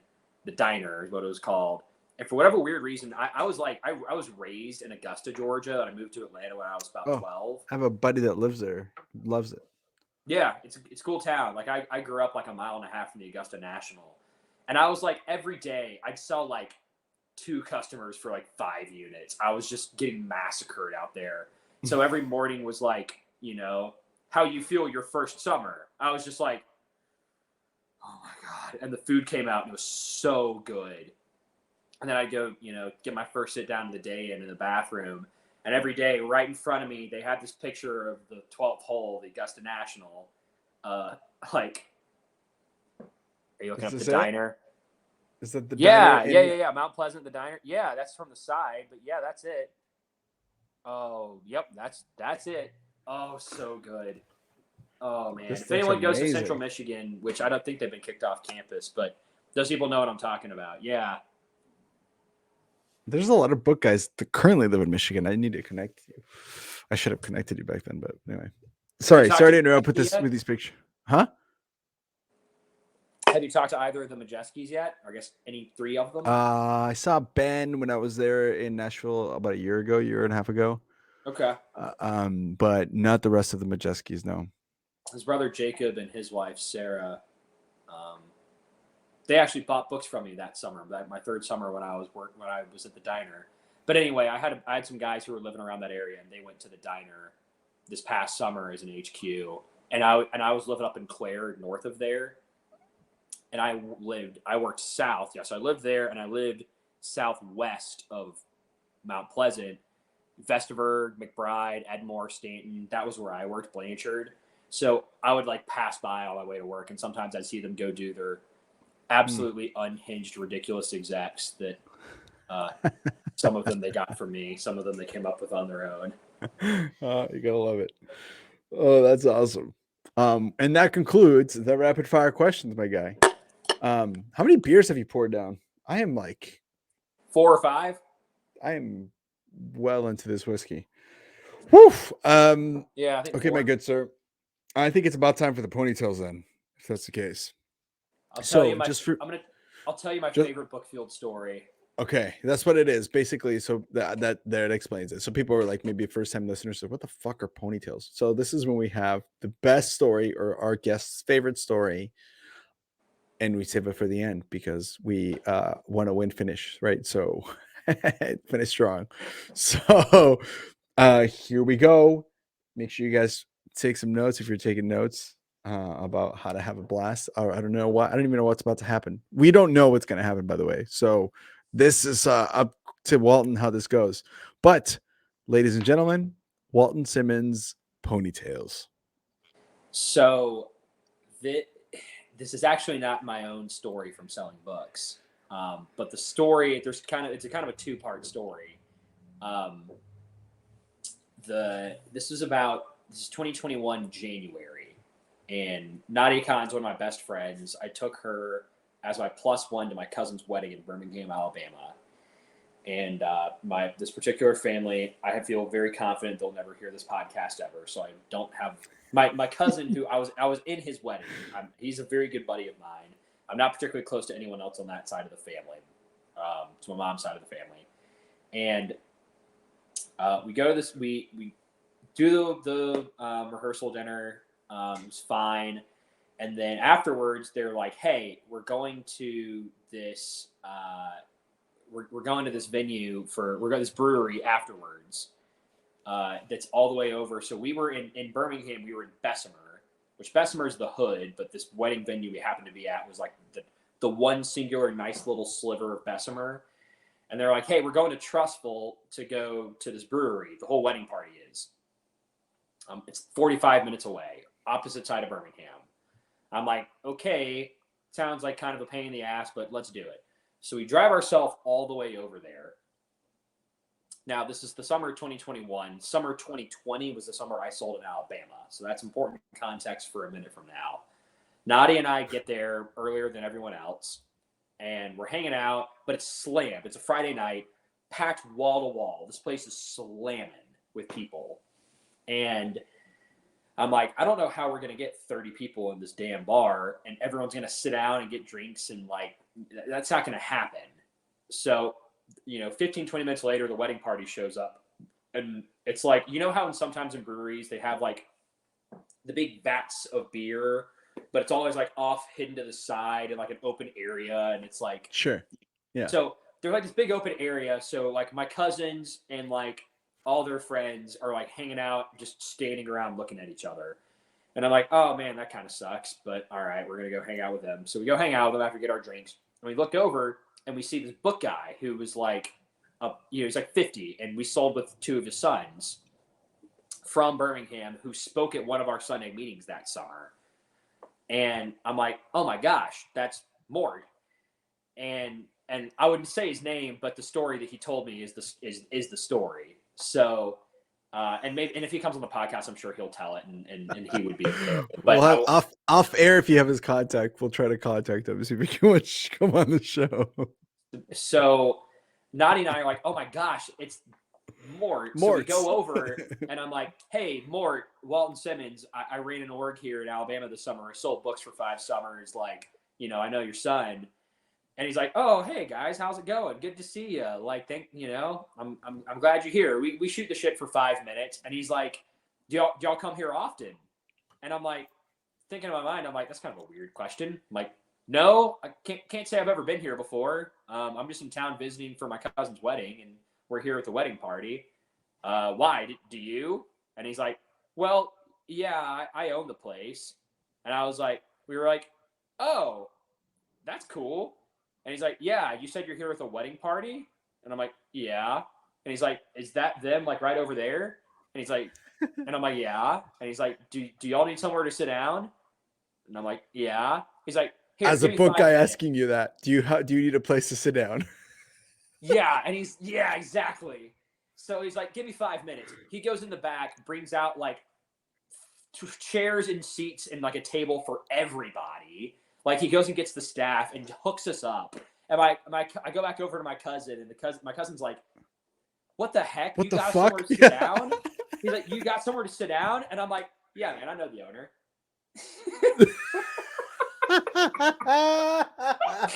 Like, he's not from Birmingham. I'm not from Birmingham. But I'm like, yeah, I know the owner. I know the guy that So- owns the place. Yeah. It's I know like the guy who Bruce owns the place. Wayne type, like Batman shit. Like Bruce Wayne, like, oh, I know, I own the place. It's no big deal. Exactly. So I go back over and I'm like, hey, Mort, thank you so much, man. Like, that was really, really awesome. Thank you so much. And he's like, yeah, man, absolutely. And he's like, how are things on the book field these days? And I'm like, man, it's hard to mess with people because, back in the day, there was no PR, but because of Facebook, everyone knows everything that happens. And I was like, man, I heard Rao tell a story one time of how someone like put a Playboy centerfold in someone's sample book. And he was like, that was me. So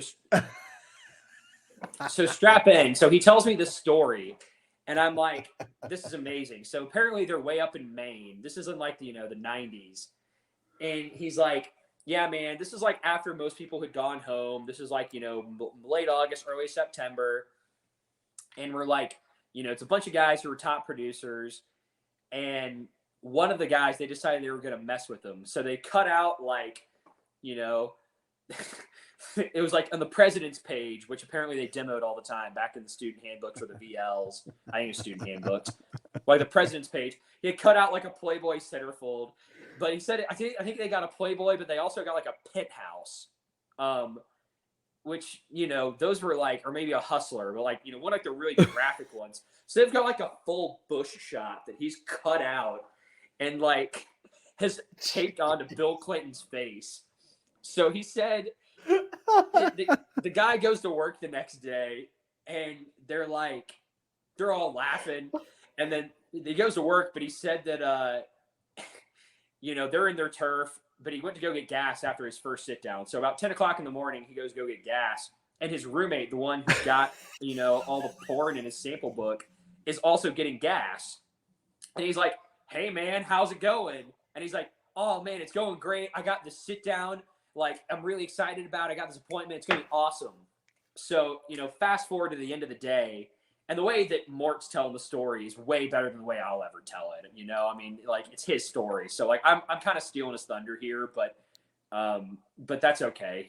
I'm sure if he gets on the podcast, he might tell it. But he's like, gets to the end of the day and his roommate comes home and he's despondent. He's just beside himself. And he's like, I hate all of you. You were the worst. And they're all laughing. They're like, what happened? And he's like, after I left the gas station, I had an appointment with the librarian of the elementary school. And he said that he went to the library of the elementary school, pulls out the sample book, and he said they're just like eating out of his hands. They're just like, oh my gosh, this is amazing. It's so like, oh, this sounds so great. All the names, they're all connecting.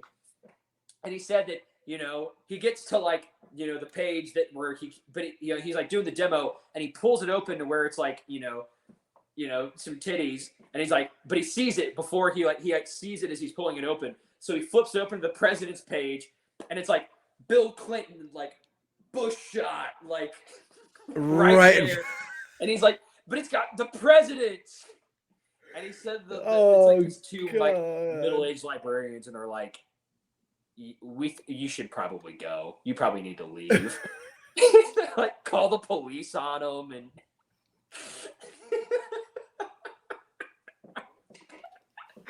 That's so good. That's so funny. Especially knowing how Bill Clinton behaved in office. That's exactly. So